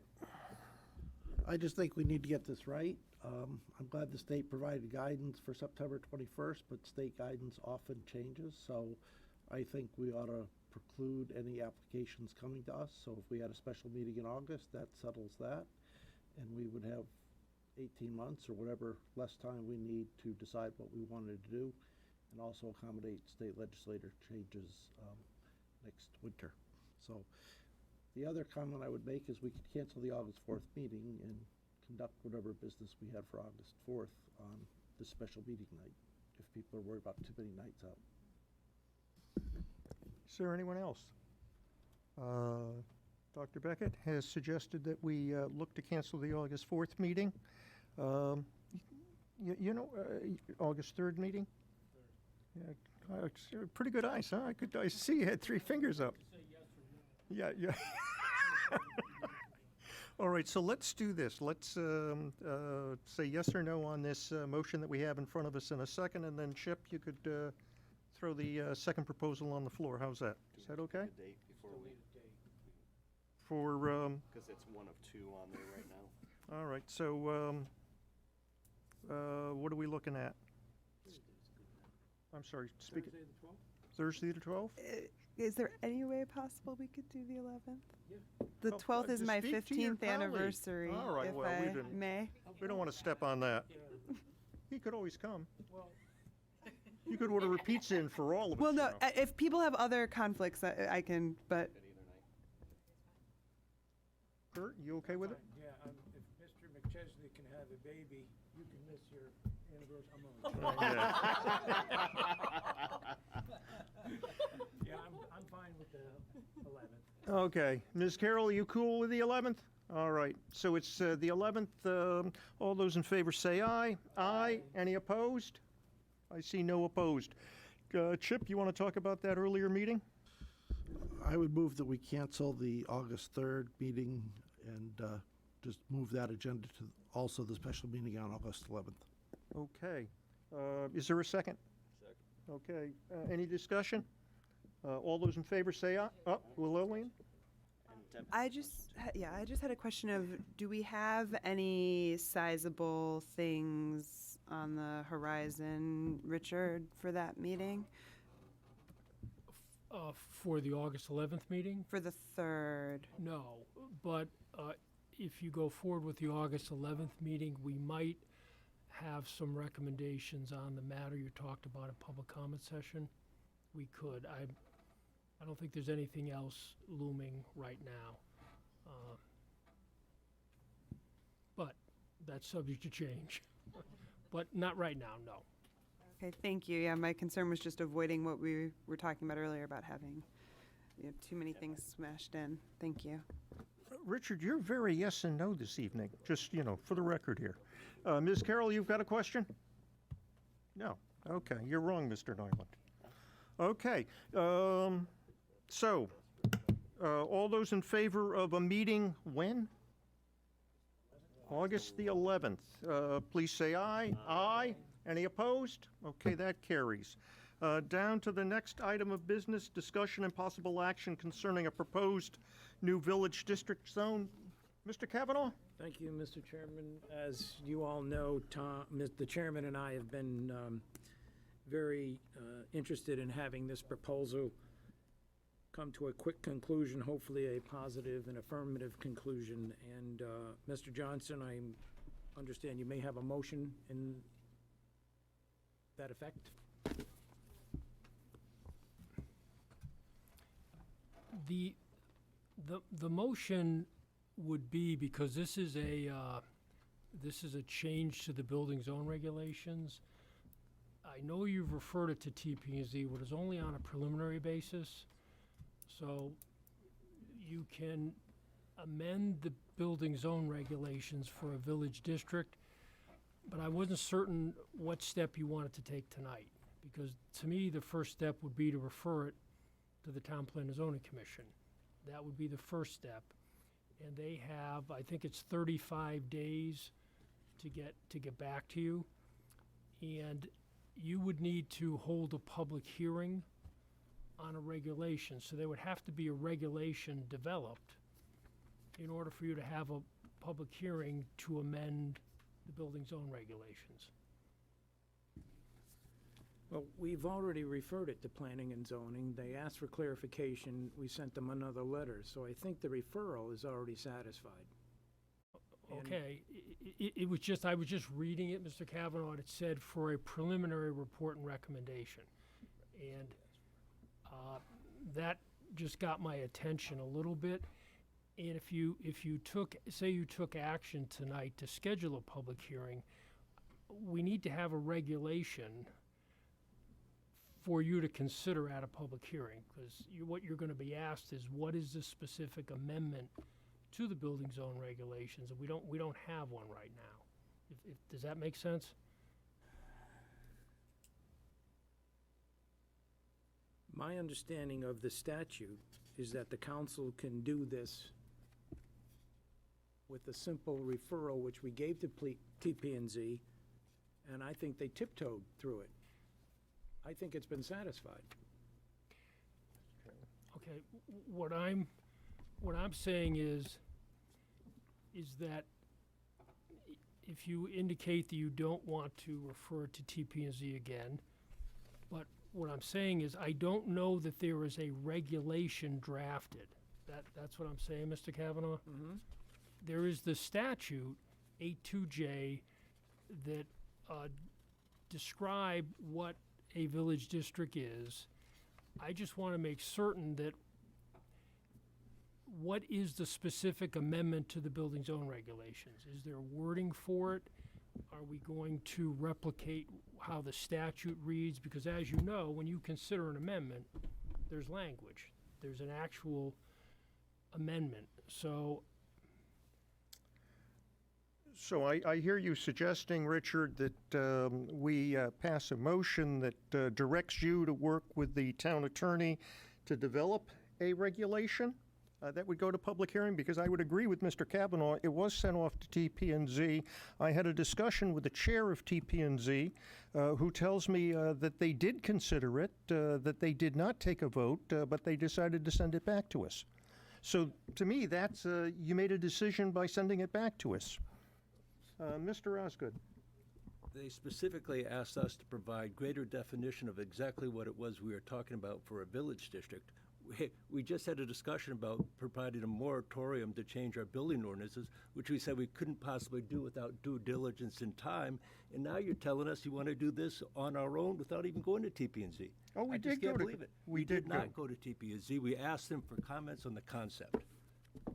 Now, if we want to form a task force or a joint group of TPZ and the town council to come up with an ordinance, which we could then take to public hearing, so be it, we can do that. But that's what the process you go through. You don't ignore TP&Z because you don't want to talk to them, which is certainly what I think I am hearing here, particularly given what I just heard about all of our concern for being very careful when we revise our zoning ordinances. So if you want to go through the process correctly, we will tell TPZ we are interested in it.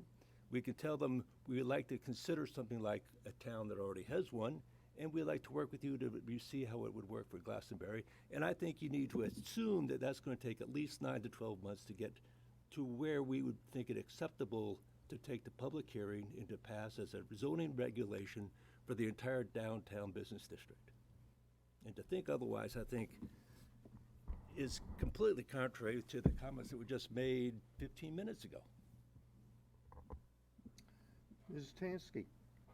Yes, I will share my agreement with what Councilman Osgood just stated, not only around cannabis, but around all questions of planning and development. I think it's very important that we take an educated and deliberative approach to the decisions we make that will shape our community for decades, conceivably.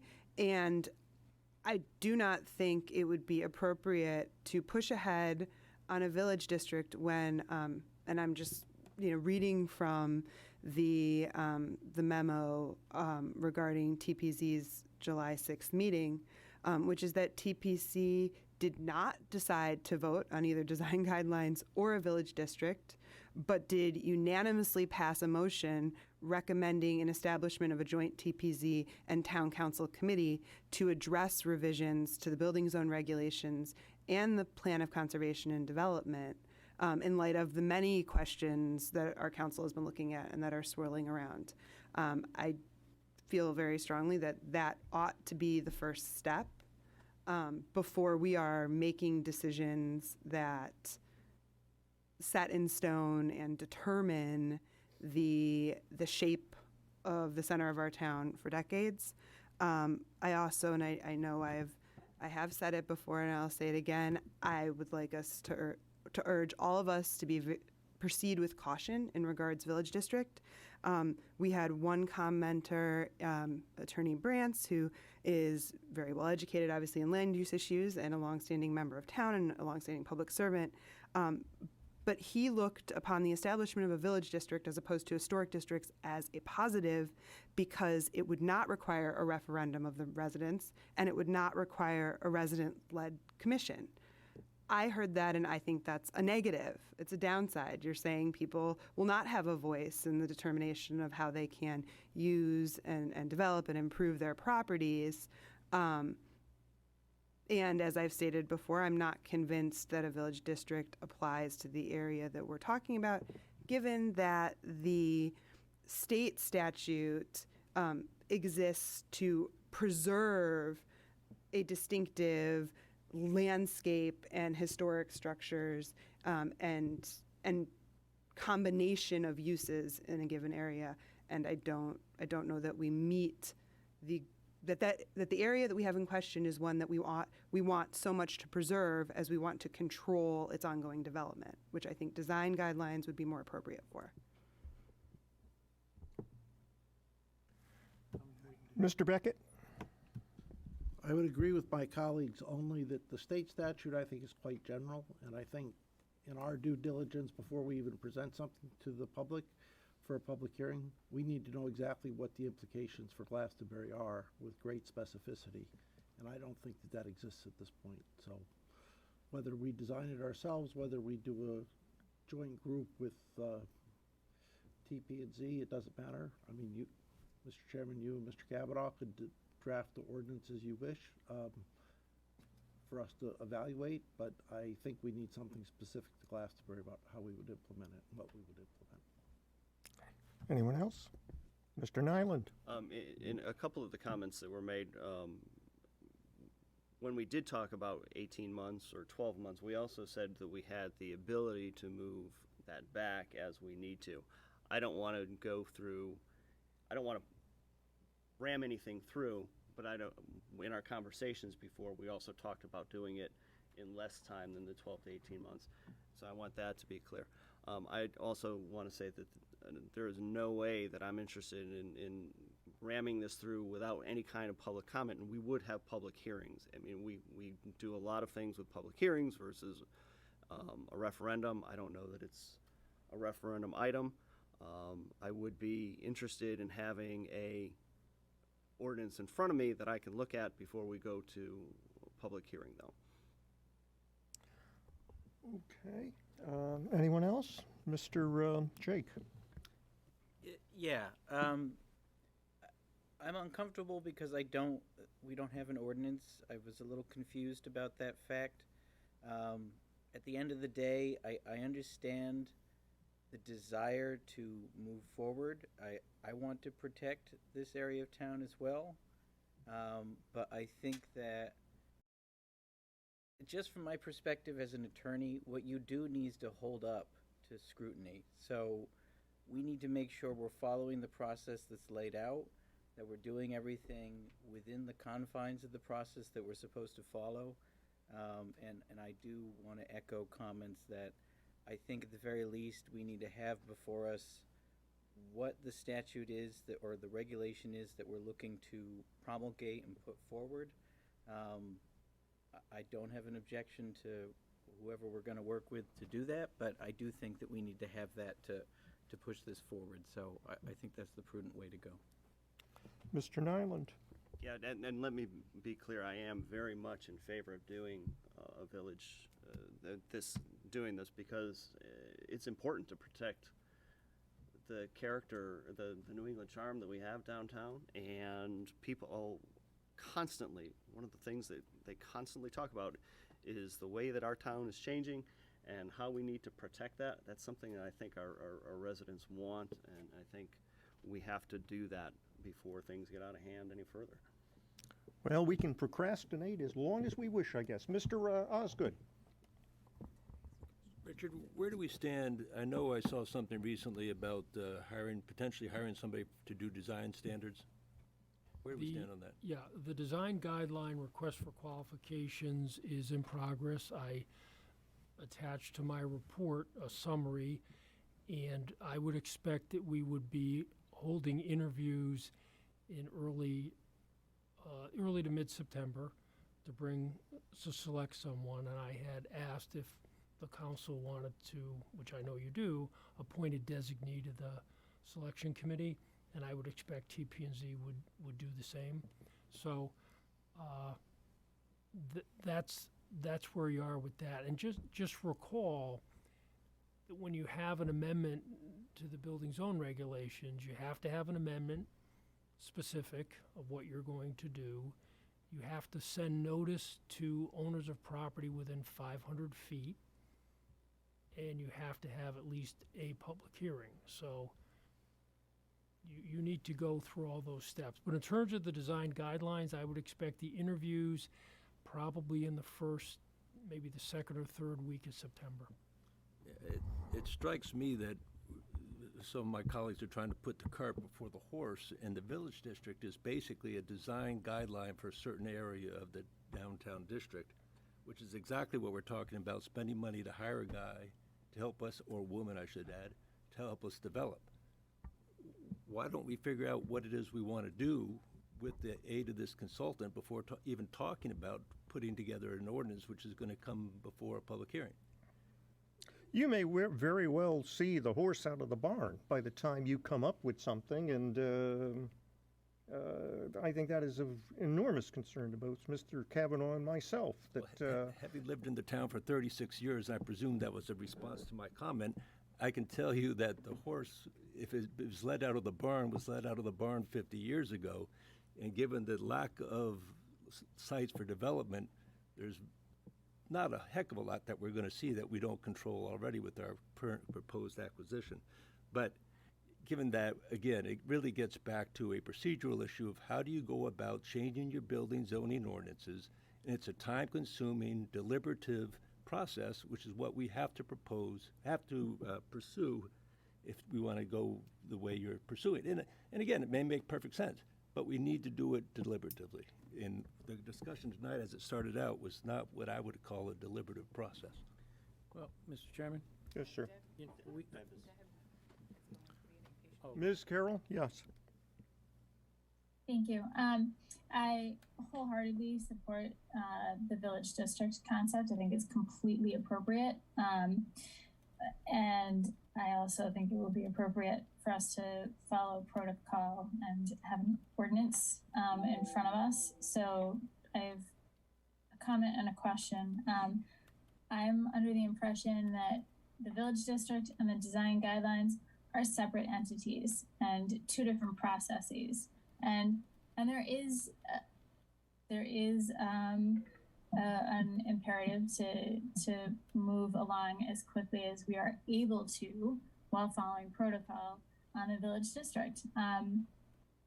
And my question is, and I apologize, Richard, if you've explained this and I did not understand, does this then go back to TPZ for the creation of an ordinance for a village district, or does this go to you, Richard, and the town attorney for wording on that?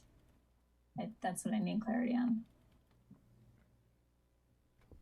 We can draft, at your pleasure, we can draft a proposed amendment to the building zone regulations to establish a village district, if that's what the council so desires.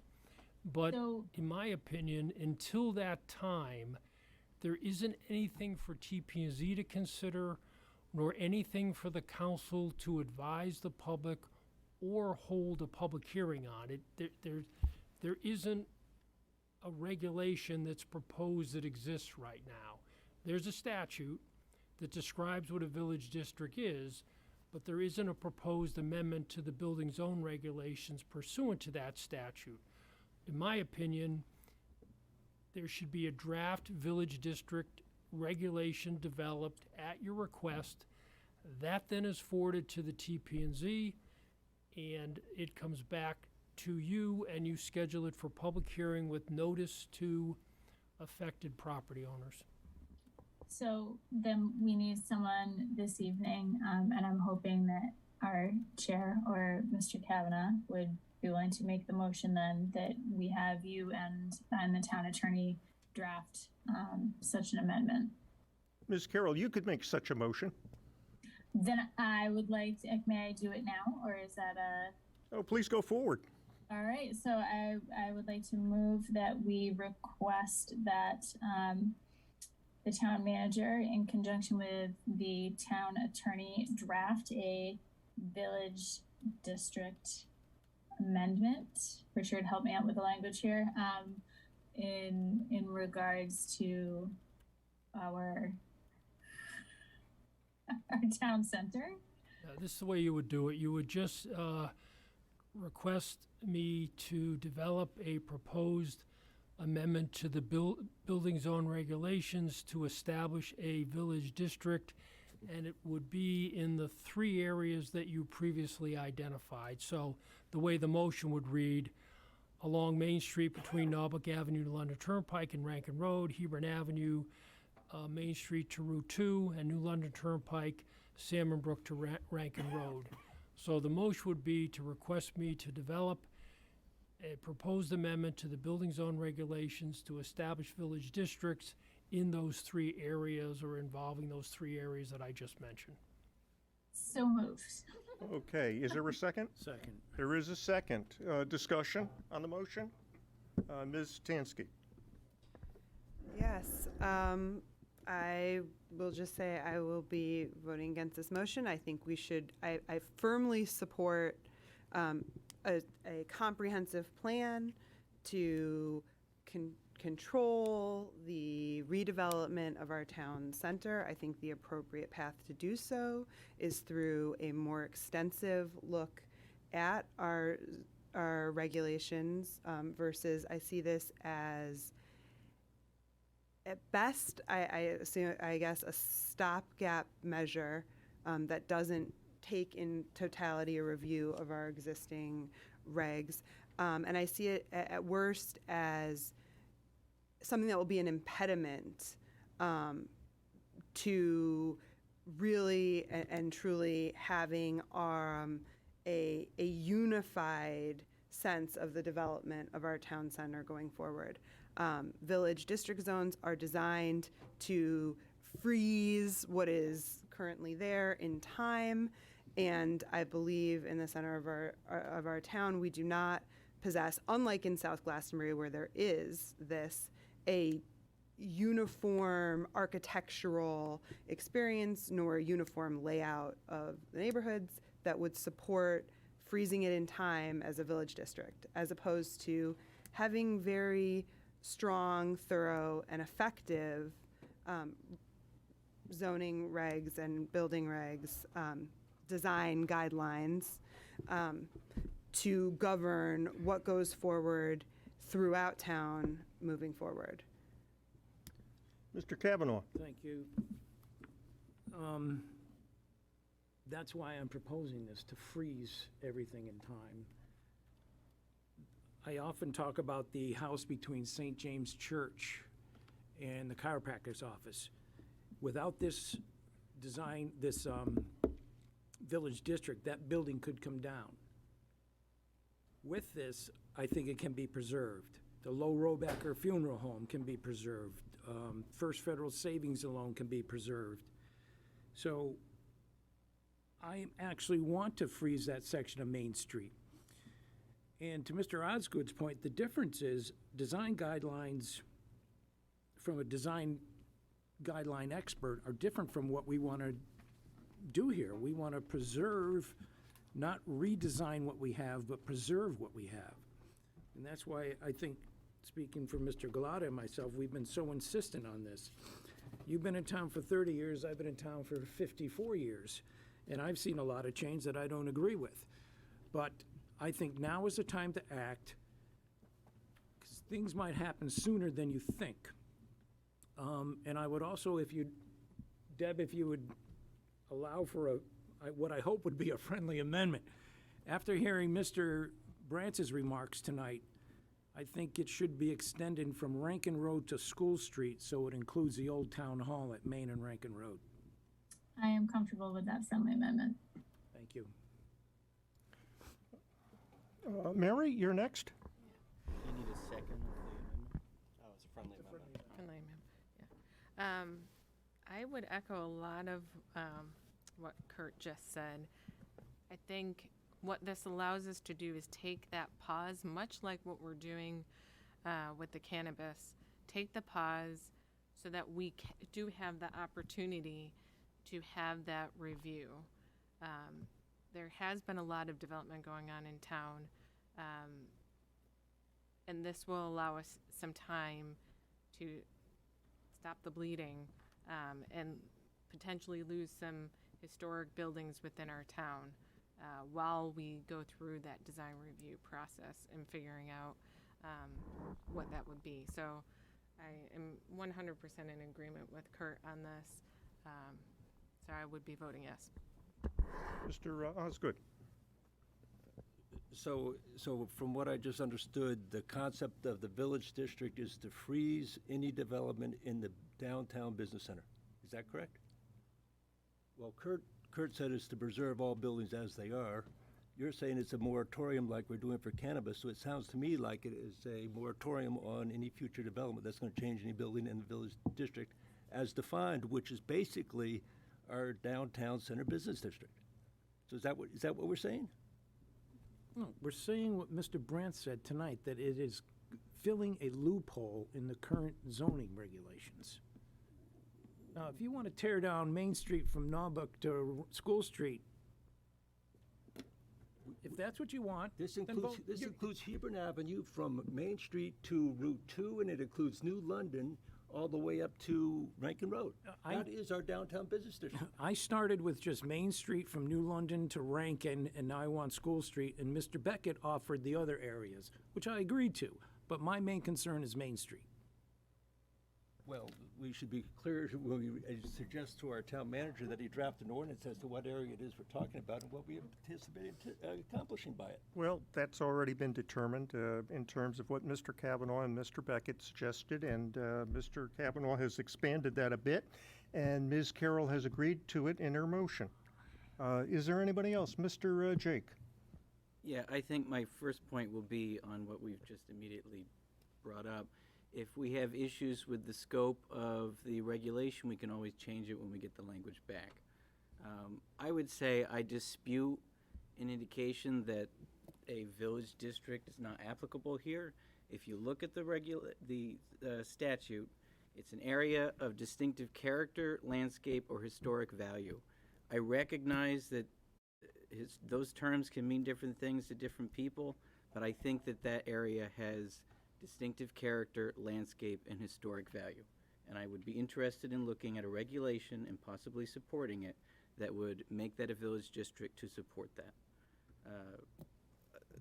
I would also just say, I've been here for a lot less than 35 years, a lot less than 50 years, but in the time I have been here, I've seen change that I don't think has been great. So I think that this is a good tool to try to protect an area that I think should be protected, and I'm happy to support development of a regulation for that. Dr. Beckett. I would like to move the question because I think we need something in front of us. I'd like to move the question that we vote on this proposal because we need something that we can all agree on. And right now, people are talking about different ideas and different definitions. And we go round and round till 6 in the morning, but we won't make any progress. Okay, we have a call to question. All those in favor, a second for the call to question? No, I'd like to make a comment. Second. I I'd have like a to second. Yeah, there is no discussion on a call to question. All those in favor of calling the question, raise your hand. 1, 2, 3, 4, 5, 6. The question is called, so we go to the motion. Richard, would you read the motion one more time? Paraphrase the motion for us. Resolve the Glastonbury Town Council hereby requests the town manager to develop a proposed amendment to the building zone regulations to establish a village district zone, and then it would be in, I'll just fill in the areas that you cited and amend Rankin Road to School Street. So that's the motion. All those in favor, please raise your hand so we're clear about this. 1, 2, 3, 4, 5, 6, 7. All those opposed? 2. Carry 7 to 2. All right. Our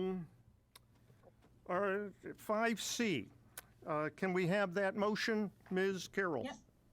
Be it resolved that the Glastonbury Town Council hereby approves the funds necessary to implement the 3-year extension to the written agreement between the town of Glastonbury and Highway Vehicle Maintenance and Refuse Group, IUOE, effective July 1st, 2021 through June 30th, 2024, as described in a report by the town manager dated July 23rd, 2021. Is there a second? Okay, any discussion? Richard? Can I just, there was a typo on one of the motions. The 2-year should read 3-year. Okay, so is that? It says 3. Did I say 2? I Oh, apologize. okay, I thought Deb said 2. As long as No, it's 3. it's 3. Okay, all right. Anything you want to tell us about this, Richard? I think really if you have questions, I'll be happy to respond. It's the, well, let me do that. It's a agreement with the International Union of Operating Engineers. That's the Highway Vehicle Maintenance and Refuse Group. It's full-time and part-time staff.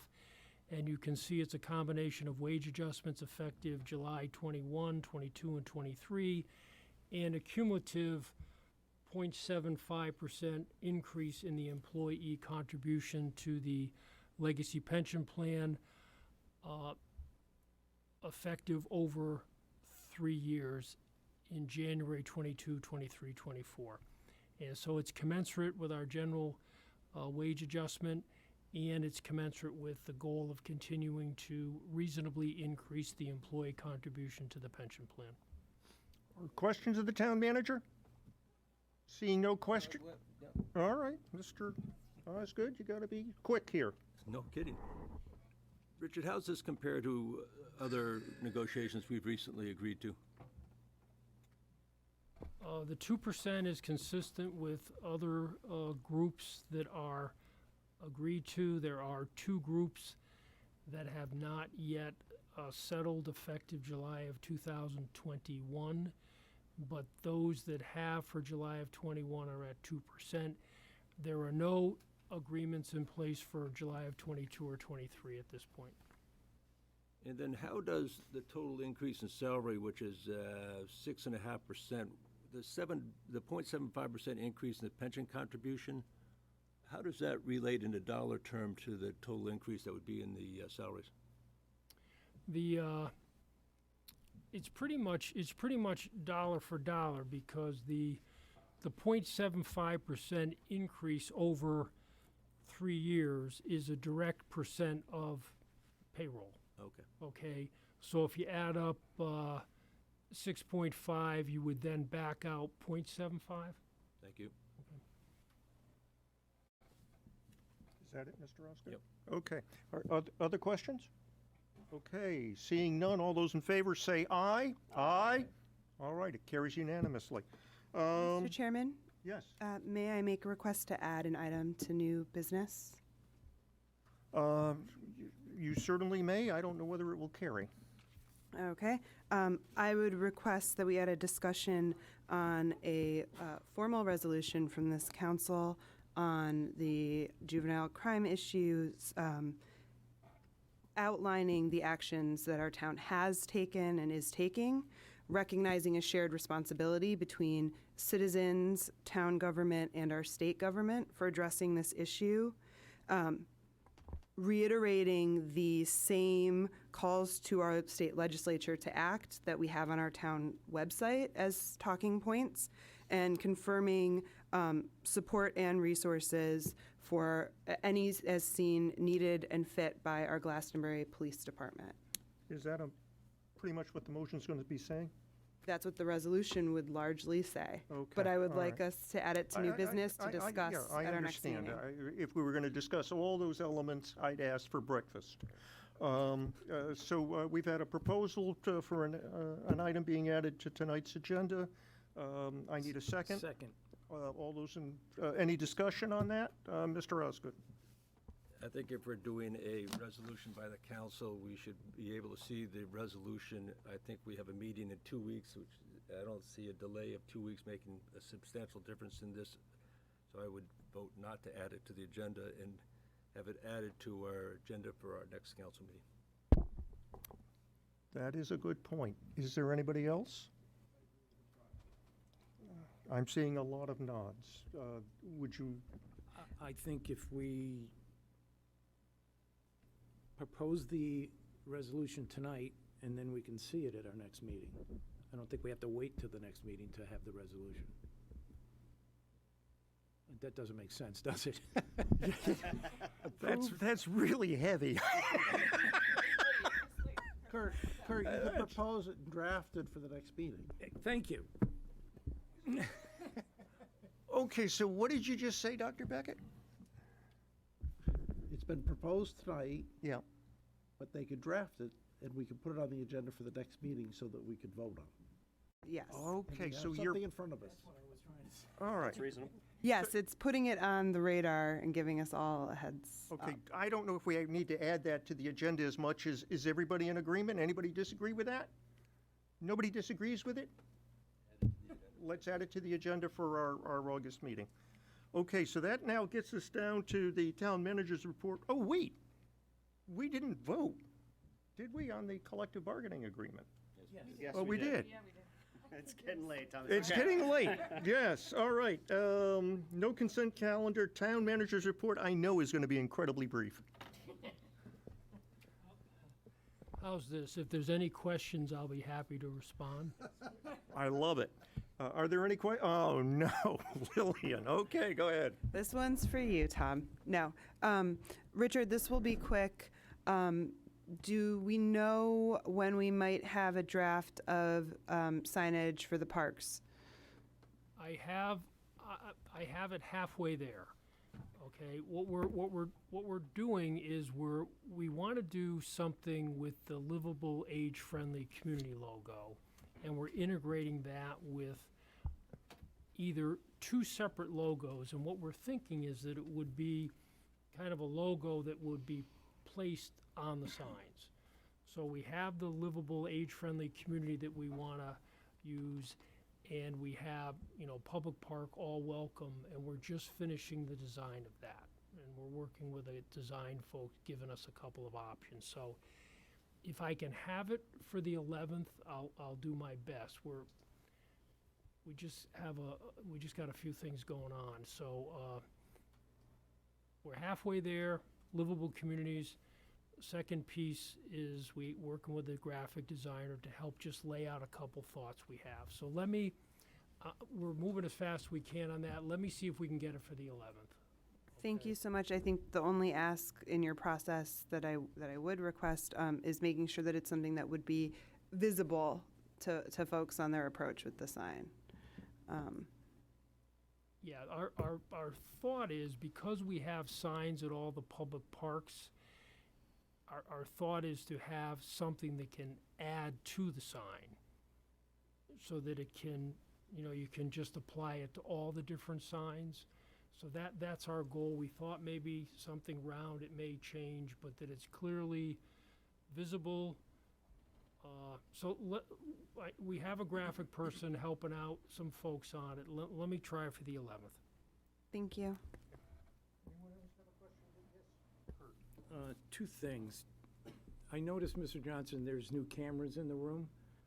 Does that include these, does that include a new speaker system, I hope? Well, yeah, you know, it's interesting you mentioned that. We were talking about a little bit today, and what's been a challenge is the pieces are coming in piecemeal. So, yeah, the cameras are new. The wires that are there aren't going to stay there. It's temporary. There's a new monitor going in the back. That screen will be replaced by a 75-inch TV, so that rather than Don shooting the camera on that, it will actually be in the system and be, you know, broadcasting right to the TV. In terms of the sound system, I have a note. That's the first time I can remember going out and then coming back in, so I don't know, quite frankly, what's up with that. And also on the list, when you mentioned sound system, is the community center as well, trying to get that. So there is not a sound system as part of this work, because this has generally worked pretty well. We have to find out why that kicked out. One of the thought is it overheated, but I'm not sure why it would overheat tonight, not any other night. So I did Maybe get because there's not enough air conditioning? Just a thought. I did get a lot of feedback that the microphones were the microphone at the podium was very scratchy to anybody that was. Well, one of the challenges, And I you understand still are. it. You're all very scratchy. Yeah. If you're in Zoom.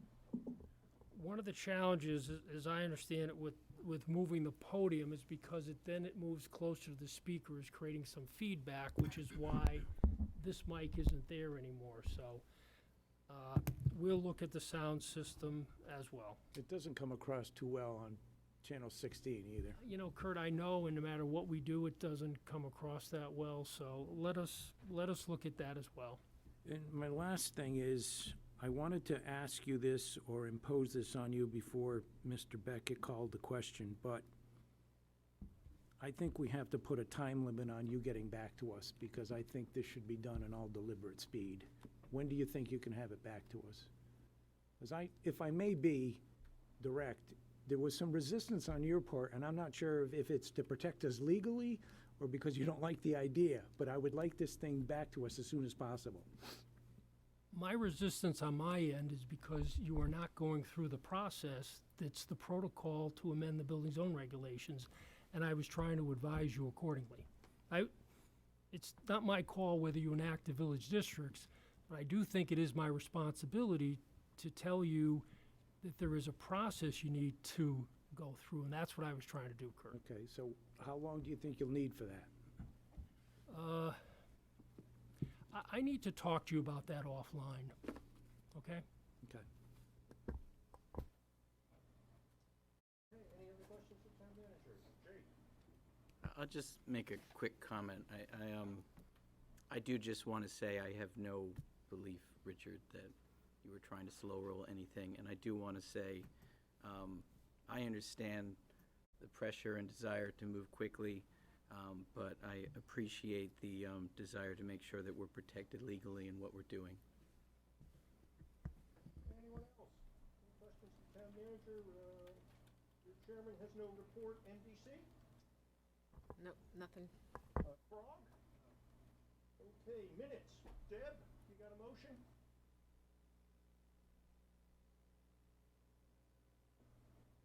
I do. Sorry, it's hard to hear you. Motion to approve the minutes from the July 13th, 2021 regular meeting. Any changes to those minutes? Seeing none, all those in favor, please say aye. Aye. Any objections? Okay, that carries. You want to give us the executive session language there, Deb? Yep, motion to adjourn to executive session to discuss the draft terms and conditions of the sale of town-owned land at Eastern Boulevard. Following the executive session, the council will discuss in private collective bargaining negotiations, as such discussions are not treated as a meeting under the applicable sections of the Freedom of Information Act. Attendees for the private session include town council members and the town manager. We will not be returning this evening. Okay, thank you. So folks, we're going into executive session. Drive safely. Alex, it's been a long night for you. They owe you a cup of coffee tomorrow morning. Take care, be safe. Motion to adjourn? Motion to adjourn, well, Is she coming back into Zoom? No, we're gonna do it over the phone. Okay. Thank you for coming, guys. Gals.